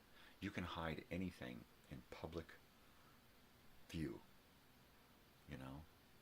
Sure, somebody might notice what you're doing. Big fucking deal. They've probably done worse. But yeah, you can totally hide in plain sight. It's totally easy. Happens all the time. I just walk to a smoking area, light up my thing, take a couple of hits. By the time anybody is kind of like, is somebody smoking marijuana? I'm gone. I'm walking off and blowing my hit down the road, 50 feet away. Nobody knows what the fuck's going on. Because I'm not doing it to hurt anyone. I'm just doing it to keep from myself hurting, I mean, anybody asks me directly, how come you're doing that here? Look, when it comes to be your time to deal with pain and suffering and end-of-life decisions, and you gotta deal with pain, You do it your way, and I'll let you, without question.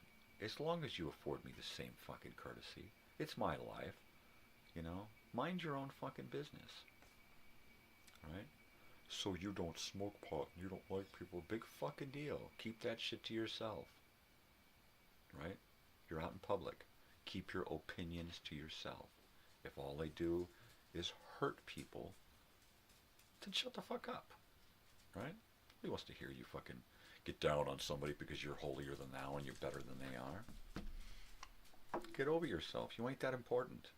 Not by a long shot. Maybe to yourself. So keep that shit to yourself. That's it. Period.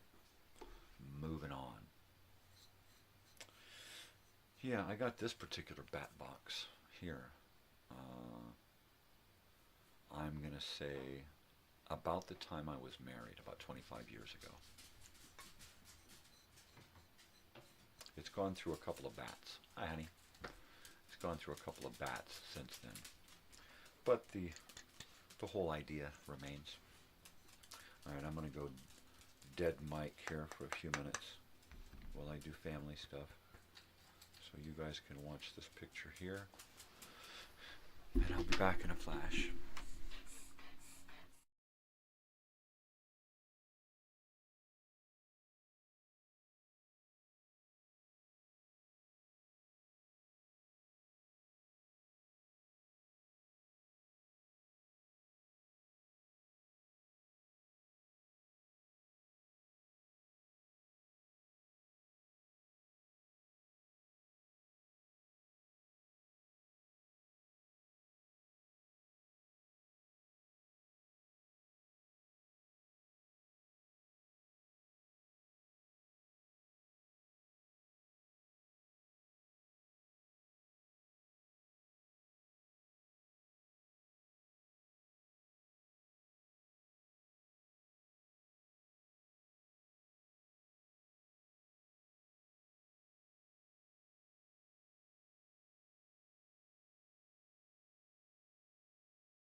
All right, there we go. Just getting things worked out with my daughter for the day. She's going to be going off to having some fun. That's going to be great. Great, it's great. Great, great, great, great. Great, great, great, great, great. Yeah. You know, I was going to say she's a lucky kid, but luck has nothing to do with it. She's done all of this. She's a working kid, all right? School is work. She's worked her ass off to get this far. You know, K through 12, you know, three degrees out of college and now at the university. And, you know, it's hard. It's a rough road, but it's a lot of work. It's work. She's knocking it out. She's doing it. As hard as it is, she's doing it, and she's having a good time while doing it, and having a social life.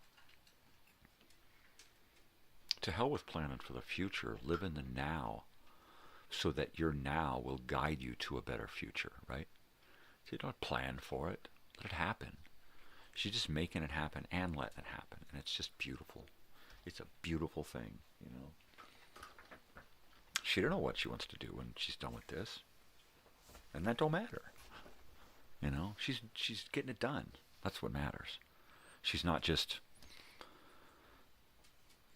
sitting on the couch, you know, swiping, you know, which you get a lot of kids who get out and then that's all they do. They get a bum fucking job and they're screwed and they just get done with their bum job every day and they go sit on the fucking couch, you know, and that's it. And that's not a bad thing, but it's not all that great either, you know. Humans have so much more going on, you know. We're capable of so much and we're just, society dumbs us down, you know. She ain't letting that happen.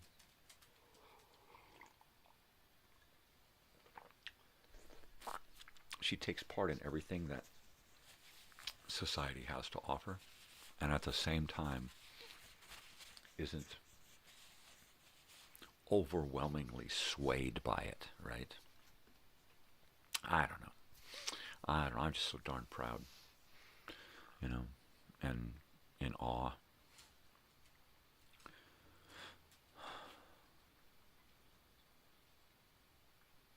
It takes a lot to stick with that, you know.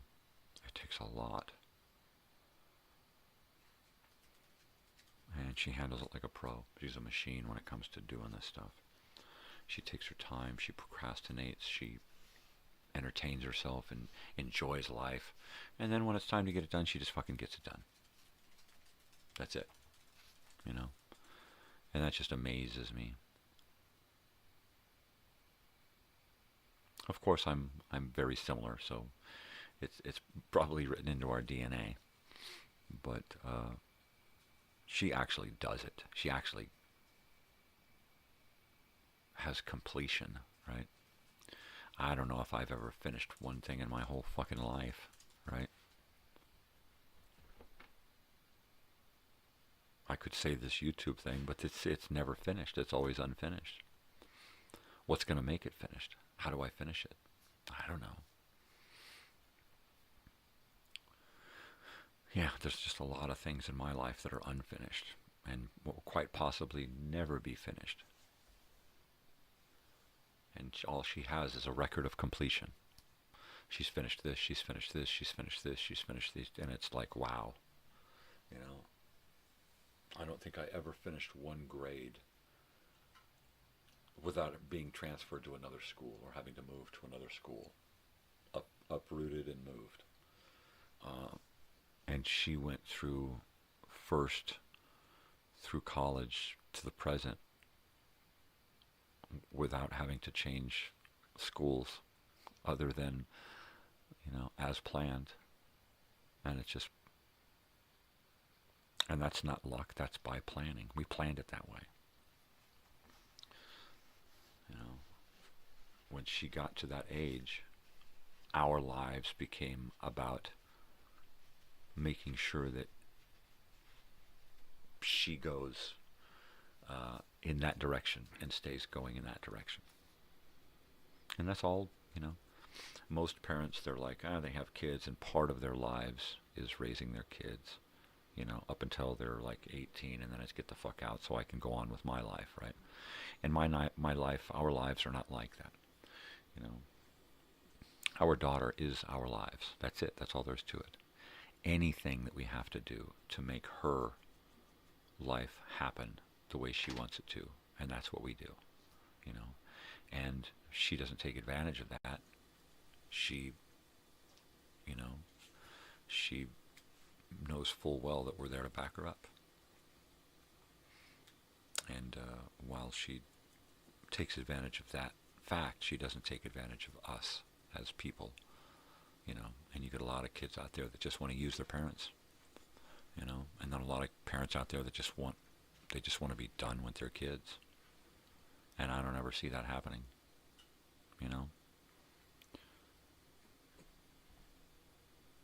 I just see her stepping it up every year. She just steps it up.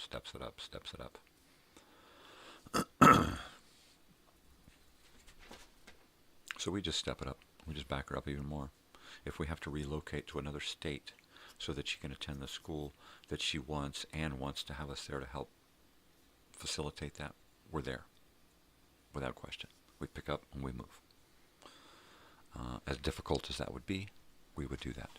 Would she then, at a whim, decide to do something like that and force us to? No. Because she wouldn't take advantage of that. And that's the way that is. She would think things out, She didn't go from high school to university, even though she was accepted multiple places, because she knew that it would be not just a burden on us and financially and, every step of the way, it'd be a burden on her. It would be hard to go from high school to university. She decided, the informed decision was to work your way up, go through college, do a 4-year transfer, and do that. And now she has the option to go from here and just keep stepping it up, keep going onward and upward. Excelsior, right? Hell. That's not luck. That's planning. That's getting her done.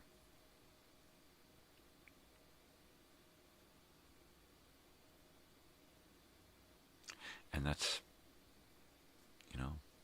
family ties. It's just the three of us, plus the dogs. But we are one unit, when it comes to making sure that she gets it done. We're one unit, whatever it takes. As broken as I am, as beat up as I am, I'm still going to do whatever I got to do to make it happen.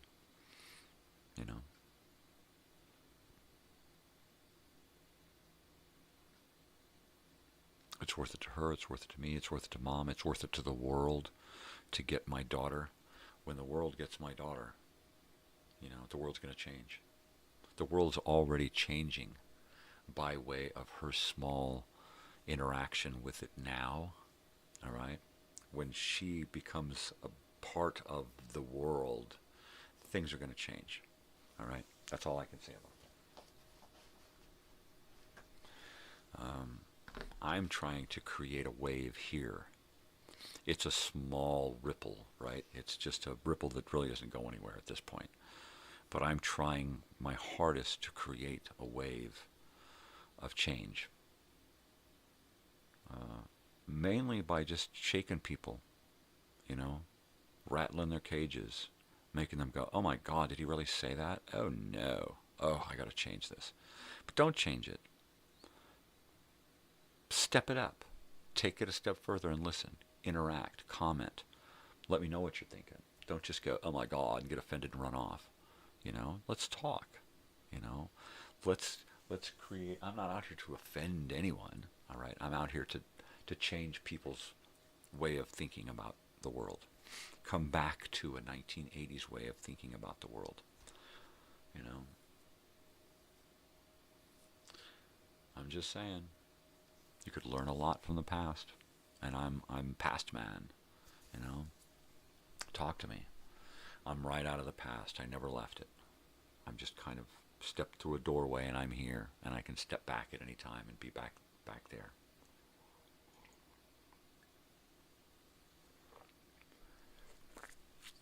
So that's that.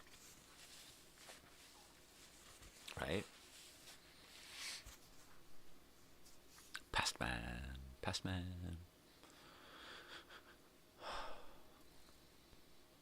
Now the world is a lucky place to be getting someone like my daughter. Right?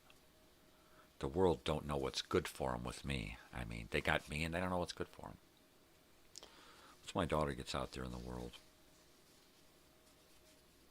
look out, you know. She's not a severe mover, shaker, leader type person. She's an influencer by way of her kindness, right, and her generosity, which is all I can ever hope to be, is a slight resemblance of what my daughter is. It's taken me a long time and a lot of not so goodness to become the person that I am. I don't want to claim to be a golden child and really, really a good person, because I don't think any one of us really ever can. But I'm trying, you know. And I think that's, ultimately, that's all we can ever try to do, is try. And sometimes that's enough. Just keep trying. Just keep trying to be good in any way possible. You know. What is this? Oh, I have an open door here. Yeah. Let me get this door here.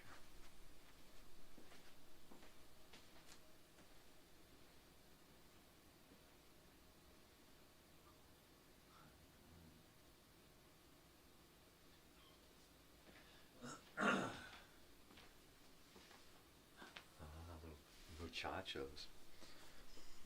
All right, so the house, she's really waking up now.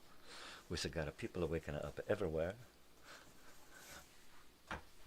All the dogs are awake. All the people are awake. We are getting ready to run off to school, which means I got to put the cooler together here pretty quick. So I'm going to get ready to do that. I got to clean out the cooler, get it ready from Vegas. We took it to the room in Vegas. Smart thing to do. Take a cooler with you. There's no fridge. You got a place to put your cold drinks, a little milk for the morning, coffee creamer, whatever. Sandwich stuff, so that when you're sitting in your room and just like, I don't want to go out and get something to eat, I'll make a sandwich. Hey, I think my daughter ate 3 sandwiches that weekend. And she's such a trooper. It's like, you know what, let's plan out to eat this stuff, and then she sticks to it and says, okay, well, let's just eat this stuff. You know, she's such her mother's daughter. You know, she's just so together. She blows my mind. She just blows my mind. Yeah. She's an awesome person. The world is a lucky place to have my daughter in it. You know.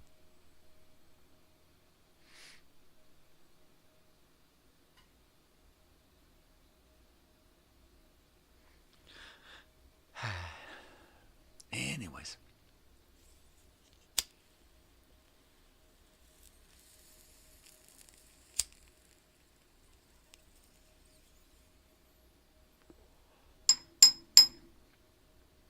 And there's that.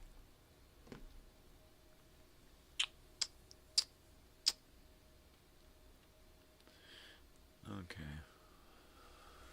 I reckon I'm going to have to take a 5-minute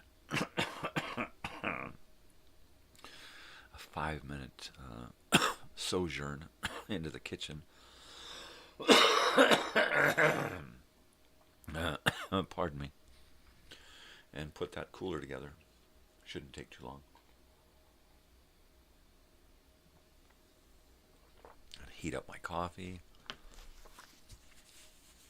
Then come back and get really, really loaded because, oh, the pain this morning. It just hits me in waves, and man, it just hit me. Okay. I'll be right back. Don't go nowhere. And while I'm gone, take a look at this.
Just 16, a pickup truck.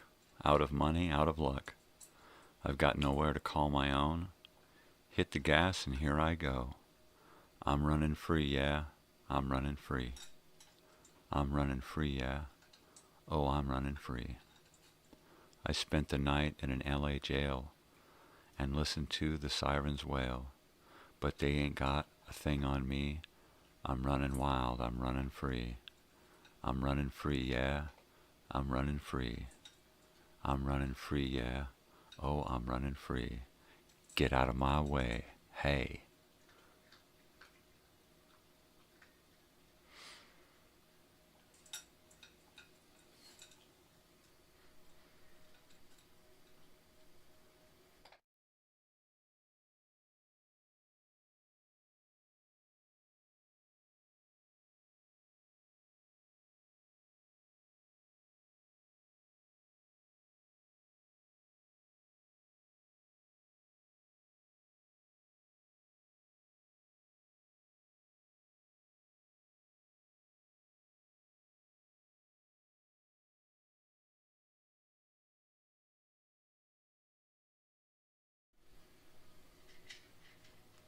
Pulled her at the bottle top, whiskey dancing disco hop.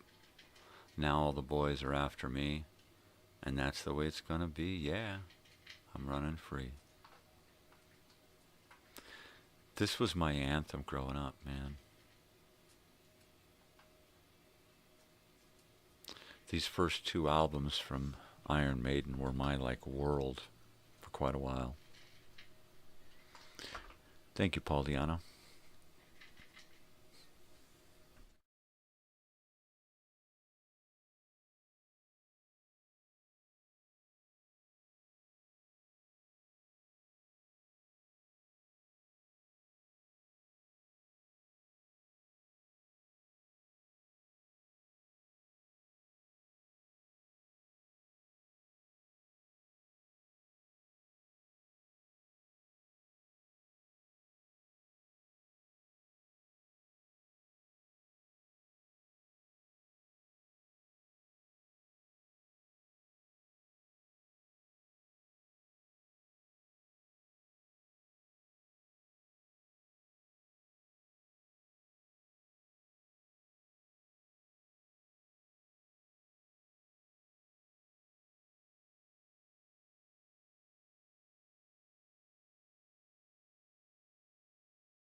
From the BBC, Paul Di'Anno, the original singer for heavy metal band Iron Maiden, has died at the age of 66.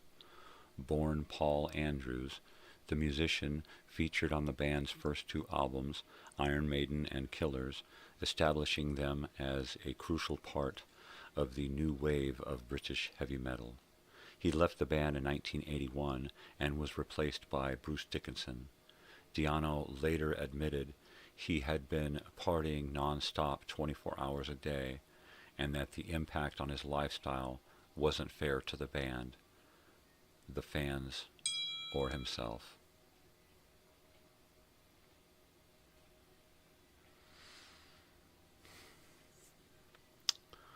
Paul Di'Anno,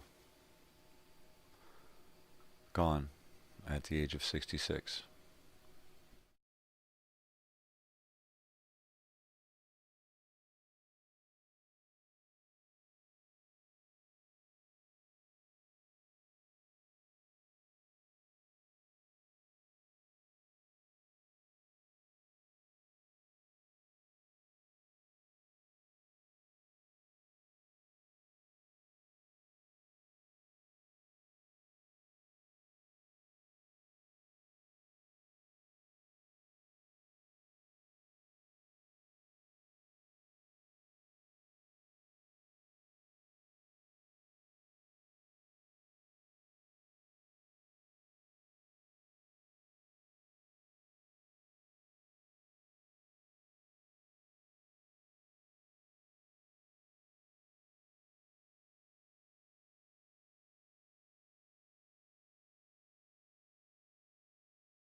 Good morning to those of you who are just joining us, or to those of you who have been around for a while. I'm just sitting here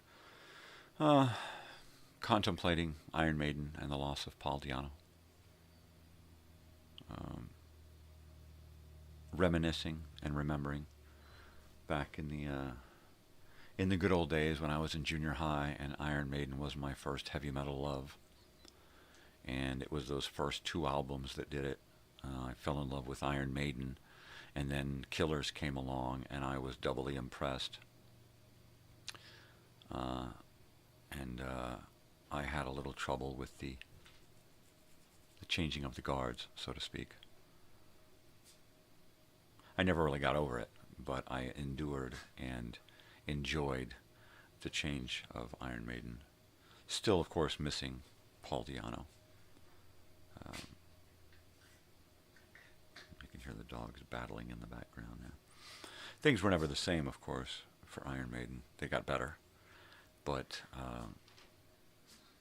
what a great couple of first albums there. I'll be back in a flash.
I'll be listening to those first couple of albums today.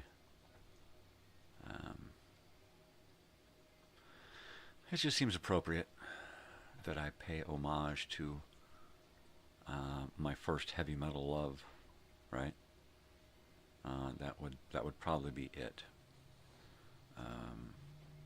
I had been into Judas Priest before this, but this is what did it for me. When I finally got into Judas Priest, of course, I went backward and enjoyed the albums in reverse, all the way back. And this is kind of, I started off with the first Iron Maiden back in, 1980 or 81? It was 81. And I couldn't wait for album 3. And then when album 3 came out, and I had this huge disillusionment, like, what happened? Where did my rock and roll heavy metal group go, right? Where did it go? What happened? I found it was all for the best.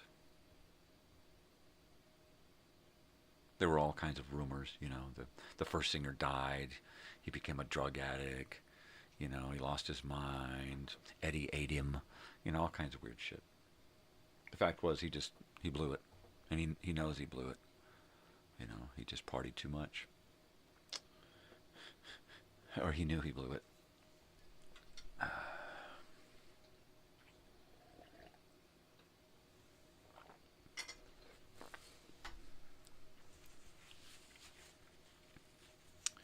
Yeah, the songs from those albums were just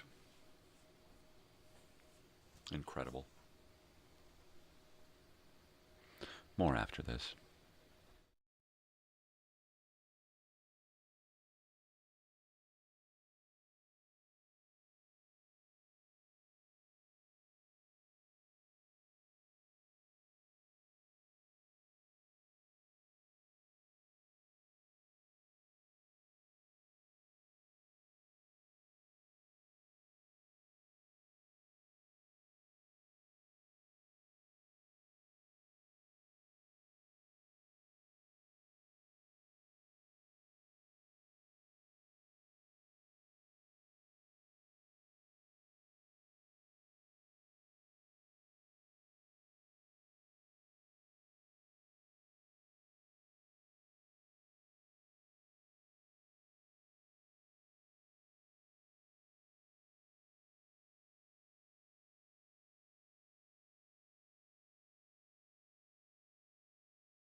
Okay, and good morning, everyone. I'm back. Thanks for being patient and hanging out. Family comes first. I love to hang out with my wife and daughter in the morning. They're not usually awake when I am doing my stuff here, but when they are, I'll put my stuff on hold any time to go hang out with my wife and daughter. They're the coolest people in the world, and I'll give anything to hang out with them for even just a few moments. So I did that this morning. We hung out. Yeah, they're off. My two favorite people in the world are off to school and work, respectively.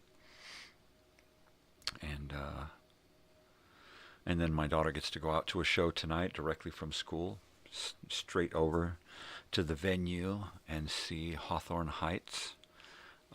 So I imagine I'll be hearing a little bit more about Hawthorne Heights in the near future. It's a great small venue, only a couple of hundred people. It's inside of a bar. The stage, you can literally reach out and fist bump the people as they're on stage. They quite often come down into the audience and hang out. It's just a very, very cool venue. Every act that I've seen there, indoors or out, has been phenomenal. Outdoors, you got a lot more people there. We're talking hundreds, possibly 1,000 people outside. Probably not that much, but it sure feels like it. When you're inside, it feels so intimate, and you know, you're surrounded by a couple of hundred people. That's it, you know. And when you think about it, that's not that many people. It isn't. So she's out to do that tonight. I've been sitting here reminiscing about, of course, Paul Di'Anno, the original singer of the first two albums released by Iron Maiden and Iron Maiden Killers.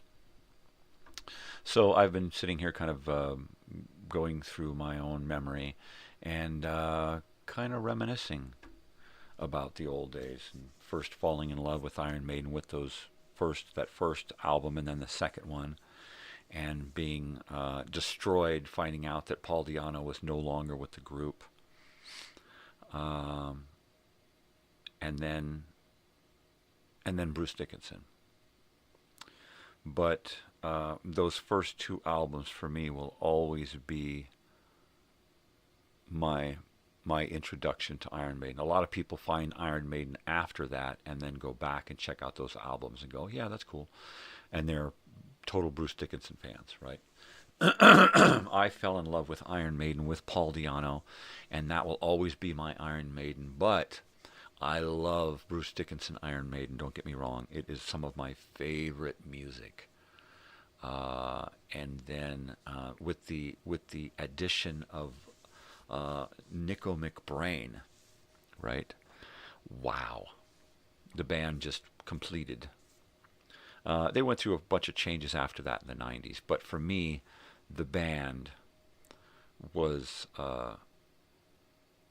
completed by the time Nico McBrain got there. And I was used to changes.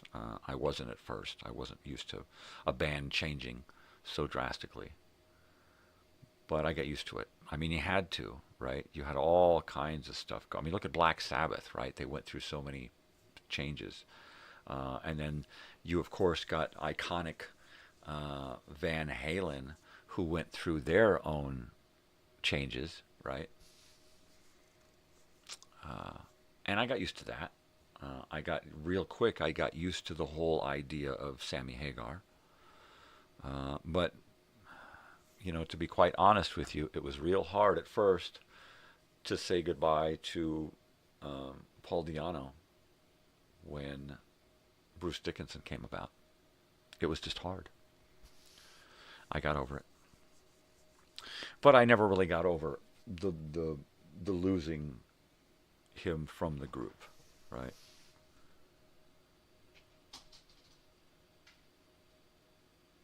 Could that be somebody coming in? I'll have to check it out. I'll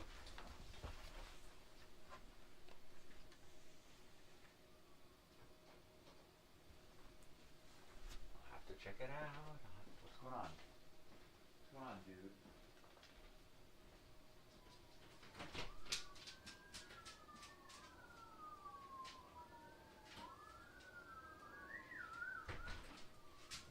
She's so many sirens. I don't like sirens. I don't like sirens.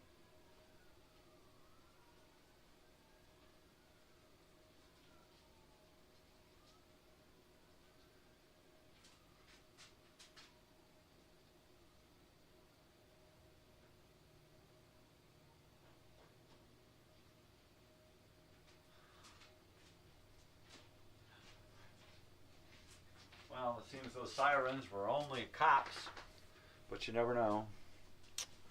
I don't really care too much for sirens at any time of the day. It's just a scary thing, you know. You never know what's going on. I'm not scared about shit happening in the world. Shit happens in the world. I'm just worried about like local stuff going on, people, you know, danger, friends and family out on the road and that kind of stuff. So that's what bothers me when I hear a siren. You know, where's everybody at? Is everybody home? Is everything okay? That kind of a reaction. Yeah. So here I sit, brokenhearted. Thought I finished, but only started. What do you think? Holiday chicken? Ace? Ace is the place. Let me get the other holiday chicken so you can see what the chicken looks like without the mask. This is what the chicken looks like without the Halloween mask, right? So, there you go. Whoosh.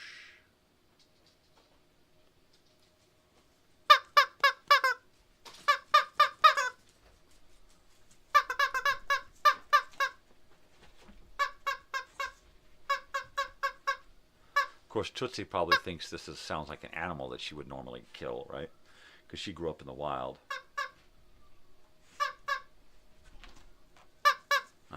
These guys. These funny little dogs.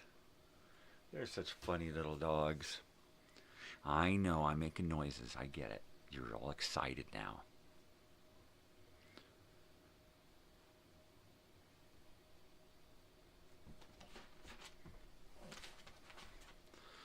All right, I'm just going to check.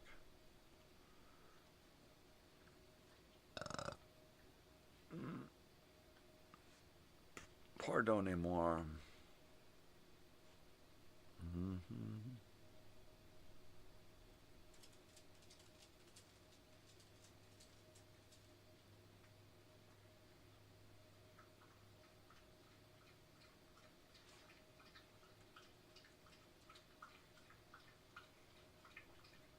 Just writing a message.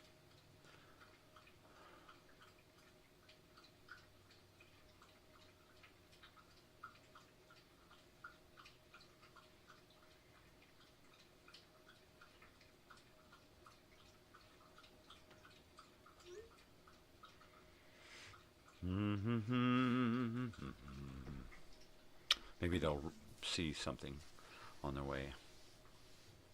Right.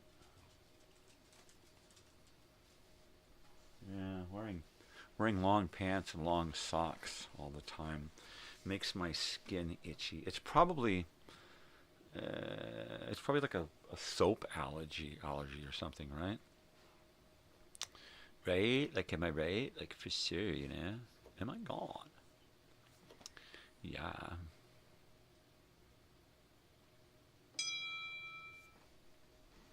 Okay, there's a response.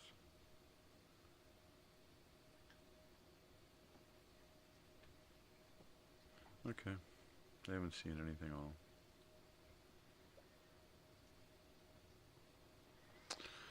Just checking. Just checking. Because, you know, I get that way. I get concerned. And I'm stuck at home and I don't have a car, actually. Usually I would have my van available, but I haven't driven it in 6 months. So the battery's toasted on it. I should probably get it charged and then get it down to the auto parts store to have it fully charged. But I'm in no mood to deal with driving or driving a vehicle that may or may not want to cooperate with me. And then on top of that, it costs a lot in gas. Right now, of course, would be a good time to get gas because the prices have kind of come down. For as far as I know, I never drive, right? We were in Vegas, and I looked at gas prices only because I filled the car up once. But that was it, right? It's like I'm not up on things, as they say. I'm kind of out of it. I try to avoid thinking about, pardon me, I try to avoid thinking about bills and costs and fees and that kind of shit.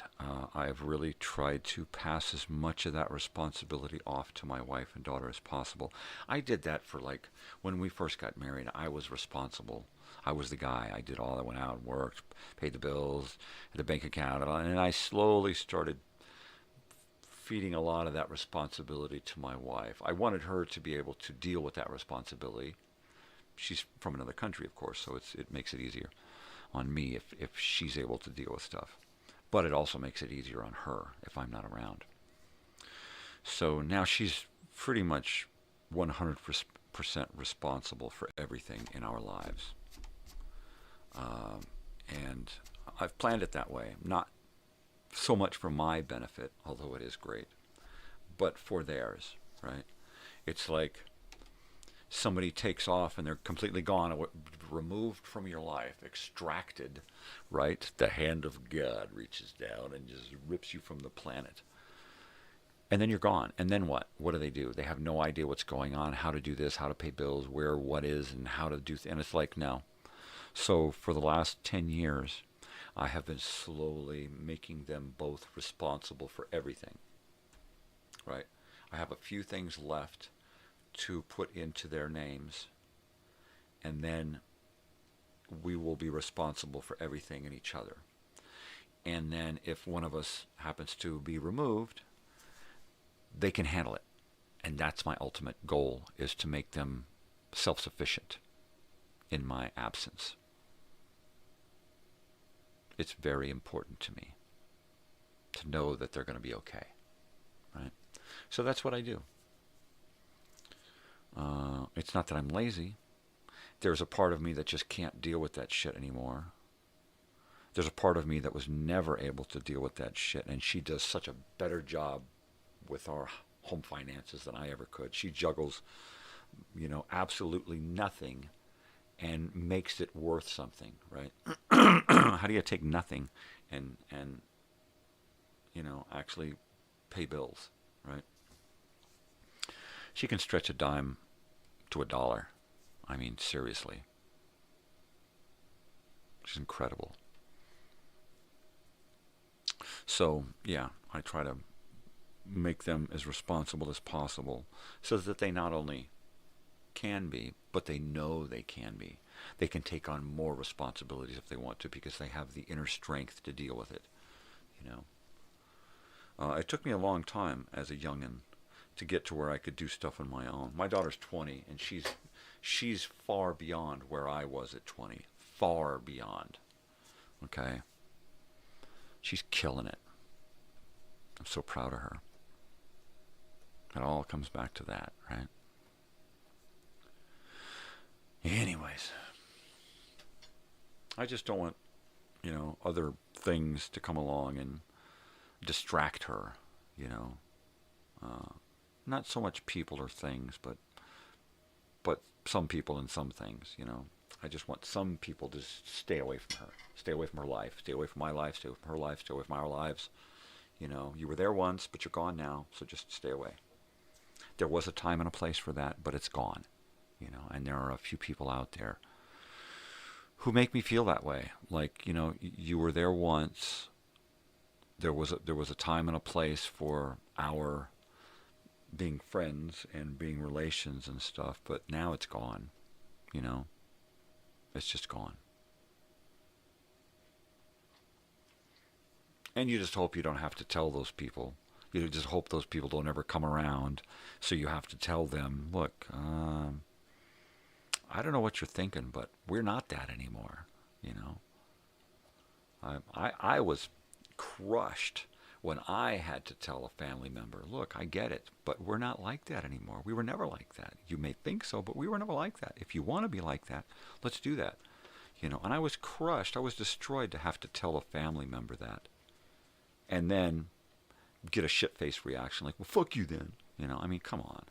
You know, I'm trying to be honest and open, and I just get a fuck you in the face, and I never want to see you again. Okay.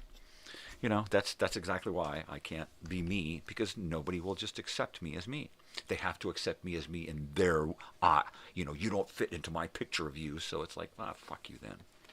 You know, and that just fucking crushes me. It destroys me to have to say that about people who I love, right?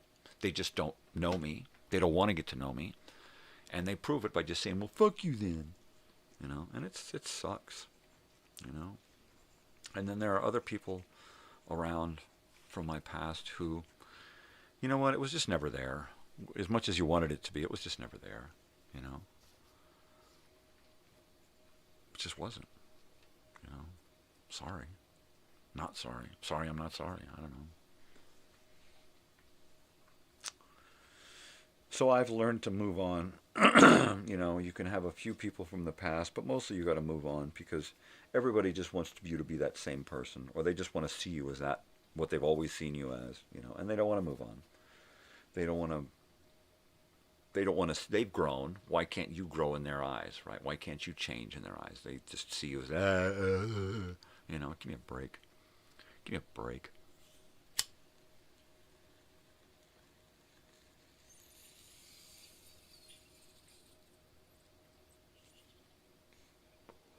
And when it's family who won't allow you to change from what they perceive you as, that's just a big downer. That's just a crusher, you know.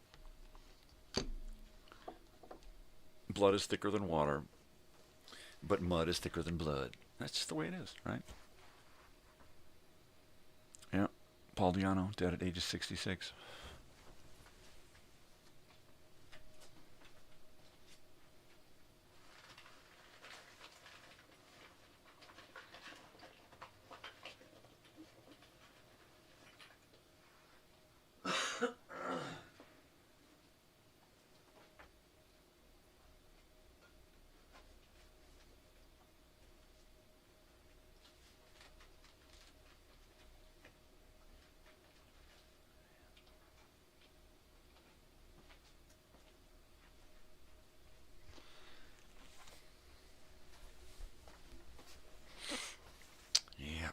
Yep. So there, you know, there are some people who I do want to see again.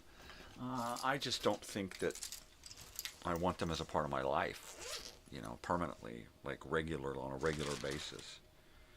And that sucks, you know. It sucks to think that about people who you love. You know, I love you, but I don't want to see you again.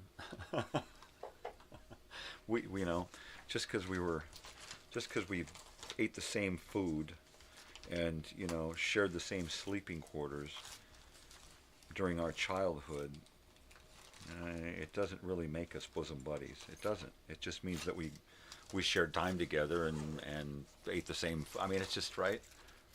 If you can't allow people to be who they are, and just accept them as who they are without, you know, making all these demands on them to change, then it was never there in the first place, you know. Acceptance is key. If you can't just accept somebody and be courteous to somebody, you know, well then what's the point, right? Then blood don't mean shit. It just don't mean shit. Sorry, it don't mean shit. Family ties don't mean shit unless you're willing to, you know, be there all the time 100%, no matter what. You know, oh, you pissed me off so I don't have to be there. Well, I'm not pissed off now, so I'll come around, but I'm pissed off again, so I'm going to leave. It's like, you know what? Just stay the fuck out of my life. If you're going to treat me like a fucking yo-yo, then just fuck off, right? And that kills me. It breaks my fucking heart, you know? So I just avoid that kind of shit, you know? I have people that tune in, and then they hear me talk this shit, and they just, the first thing they think is, fuck you. Well, fuck you then. You know, they don't think, well, wow, maybe he's got a point. maybe I should try to foster some kind of relationship rather than being all high and mighty and, well, fuck you if you don't want to live by my fucking rules, my way or the highway kind of shit. It's like, you know what? Fuck you if you're going to think like that. You know? Fuck you twice on fucking Wednesdays, you know? In the fucking neck. My way or the highway shit. I'm so fucking over people who are like that. You know? So there's a lot of other fucking ways and a lot of other people, a lot of other fucking highways than your bullshit, people. So if you're going to be bullshit, take it on down the road and fuck yourself. And that's all I got to say about that, right?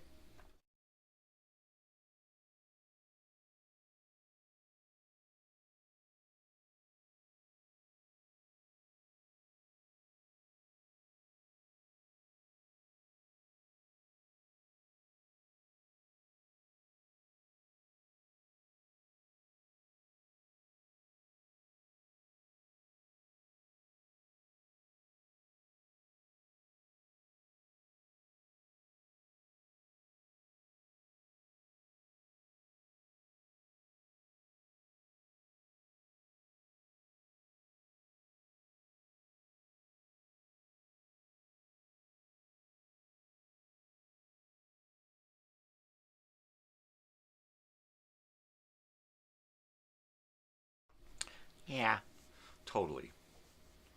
Totally.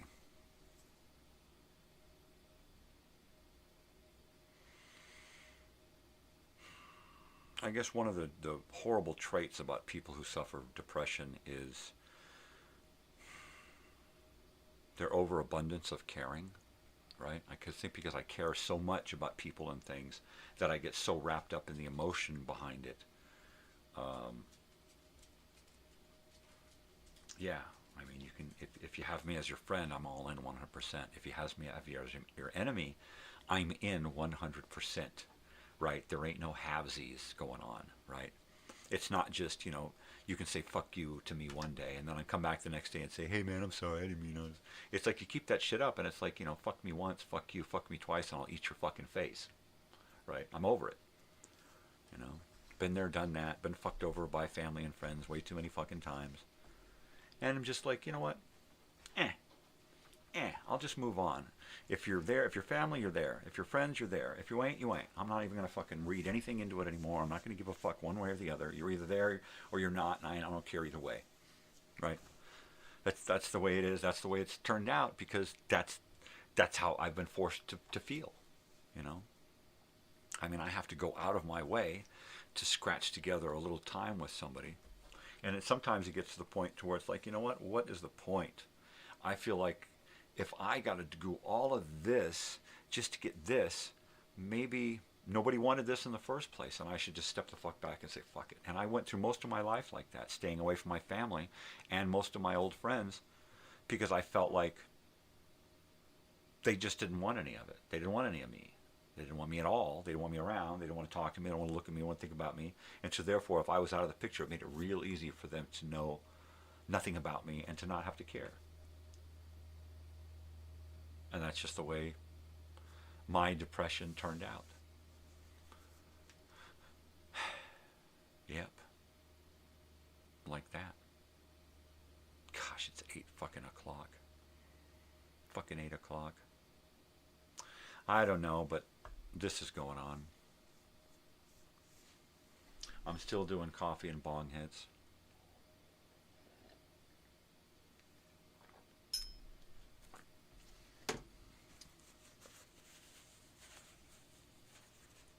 I don't think we could have gone straight to Number of the Beast.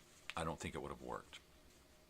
I think we needed to go through Paul Di'Anno, and we needed to go through Maiden and Killers to get to Number of the Beast. I think we needed to see the evolution of Eddie from the beginning. Had it been Paul Di'Anno, or rather Bruce Dickinson from the beginning in Iron Maiden and then Killers and then Number of the Beast, would that have worked? Here's a parallel universe. What if we'd have started with Bruce Dickinson and he only did the first 2 albums. And then we wound up with Paul Di'Anno. Who knows? What would that have done? You know, let's say Bruce Dickinson was a great vocalist and he started the band off, and then he had problems, and wound up stopping completely with the band. And Paul Di'Anno stepped in. Would the band have then gone on to its current success? I think not, right? I think that the band probably would have floundered had it been Bruce Dickinson first, and then into Paul Di'Anno. I think we would have, because Paul Di'Anno was not as strong a singer as Dickinson, and I think that right there tells the entire story. That had it been the other way around, it just would not have existed, and would not exist. I think we would have been lacking a lot of music had we not begun the band with Paul Di'Anno and then evolved into the Bruce Dickinson Iron Maiden. But that's just me. And I'm still waiting for a friend to come and say, hey, I got those tickets to Maiden, let's go. So I'm waiting. Someday.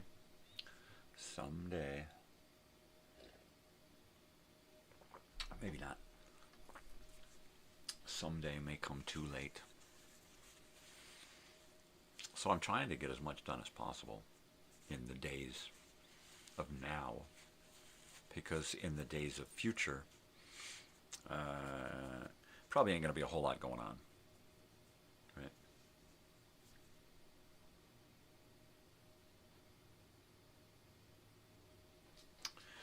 Yeah. While I do have to put off my responsibilities to myself and my procedures and stuff, I got to put that off for now. But I still need to make some kind of effort for physical change. Yeah, I got to take care of my body better, even if just to last another year or so, right? Because man, oh man, I feel like I'm withering away really, really quick. So, yeah, I need to get that dealt with. My purse, my bag. Hi. What's up, Snickle Fritz? Yeah, and I looked in here already and I didn't find it. Looking for my little pocket knife. I hope I didn't leave it in the room. I don't think I did. I'm pretty sure I picked it up. Gosh, it's been with me so long. I would hate to have lost it. But, yeah. I don't know where the hell it went. Just out frickin' now. There's my old timer that my friend Andy gave me. Yeah. So anyway.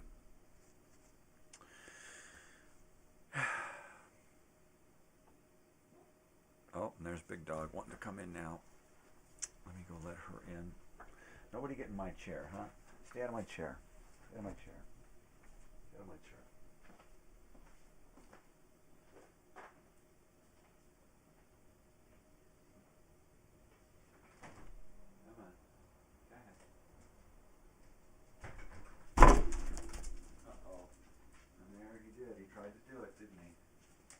Got up there. I told you not to get up there. You bumped yourself, didn't you, you big goober? Yeah, that's why I pushed it close. Get down. Come on, get down. Get down. There you go. Now you've been punished. You punished yourself. Nope. No lap monkeys. I'm sorry. Nope. I'm doing my own thing here this morning. So, like, no lap monkeys, okay? Alright? Forget it.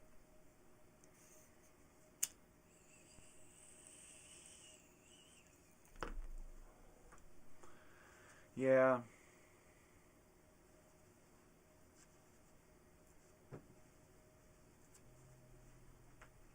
I've tried to move on from the past, but it keeps coming back to me, and I keep coming back to it, you know. Past man. I am past man. I'm reverse Van Winkle, man. I just keep going backward. Every time I wake up, I'm like 40 years in the past. I can't help it. you know. I try to exist in the now, and the furthest I get is my wife and daughter. And that's as far as I can get living in the now. It's enough. It's enough to keep me grounded in the present, but it's not enough to make me want to stay in the present, right? Mainly because they're always with me. So no matter how far into the past I go, they're with me. They don't see it the way I do. They don't, I guess, perceive time and space the way I do, because everything I see, I'm looking through that lens of the past, because I cannot stomach the way things are in the present. You know, this is not my future. This is not what I signed up for. This is not how things were supposed to turn out, right? So, yeah.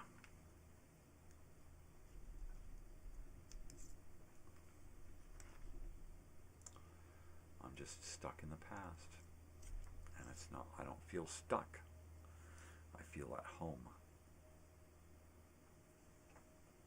Hi, Sam. Sam is on the day bed over there, lounging. He doesn't usually get up there, but he sat up there yesterday with our house guest and lounged. And he's like, I'm going to hang out here. This was great yesterday. I'm going to stay here from now on. This is my new spot. So I bet that's his new spot. And Tootsie's like, hey, if you can get up there, I can get up there. And she's like right next to him now. Yeah. That's what you do. That's what you do. I'm going to yank that day bed out of here soon and turn that little nook room over there into my studio again, so that I can free up my living room once again as the sun is coming in. As this. Yeah. So that I've got my living room back. So I'm going to put my studio over there in that room, and I'm going to have a real house again. I'll still be doing stuff, but most of the stuff I'll be doing will be on video, and I won't really need to be there for it.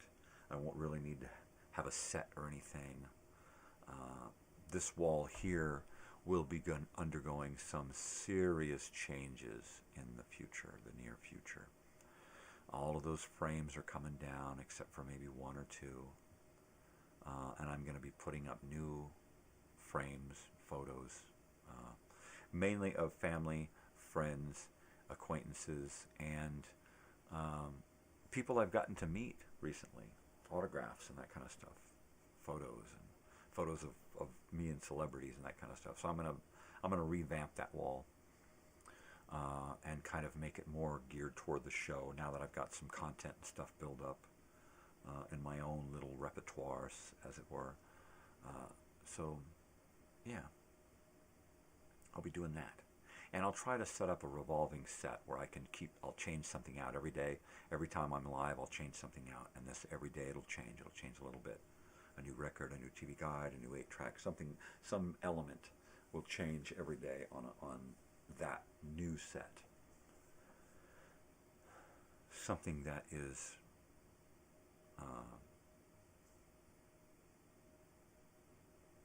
what you call it? Oh, I lost my words. Something that is conducive to what we're doing that day. That's the best way to come up with it. Something that we're doing, that theme.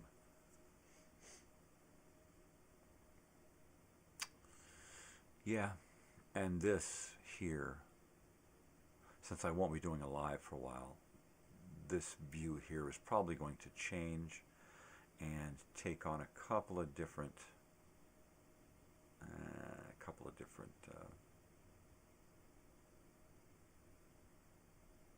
I don't know. If I'm going to be doing some kind of a show, it's going to be a silent show with some music and me writing down captions, right? And showing something written down, some caption.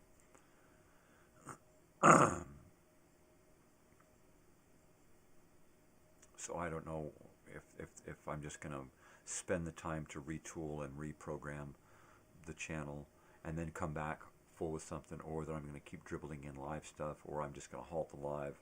More than likely, within the next couple of weeks, I'm just going to stop live completely and go to recorded live, that kind of stuff. But I'll pretty much take me out of the mix for a little while, because I have no choice.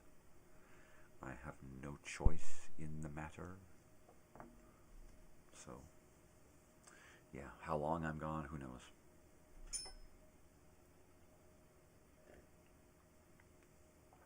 Yeah.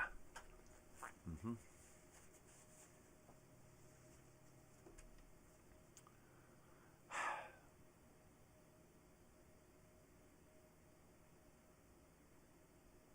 Anyways, it's well after 8, so I might as well get the hell out of here, because I'm sure my day is going to begin shortly. So let me just say that the loss of Paul Di'Anno is a big bummer. I mean, as far as I'm concerned, we lost him decades ago when he left the band, because unless you were in the UK, you really didn't hear anything about him. So, it's kind of a bummer. There, my grow lights just came on for my house plants. I guess that would be a good time to get the heck out of here. If you're just tuning in, I'm just tuning out. So if that's you, my house guest, please, anytime now, you can come over. I'll just be, rolling around the house, doing morning stuff still. So feel free to stop by, and then we'll plan to go out and do something today. Yesterday was a lazy day. I think today we'll actually do something. That should be cool. Do a little town tour thing, right? All right, people. Once again, I want you all to remember to be kind, spread peace and love, not bullshit, and most especially, stay weird, because if you ain't weird, ain't nobody gonna do it for you, man. All right, peace, love. You guys take care. I will see you tomorrow, Thursday, Throwback Thursday. All right, love ya. Adios. Later.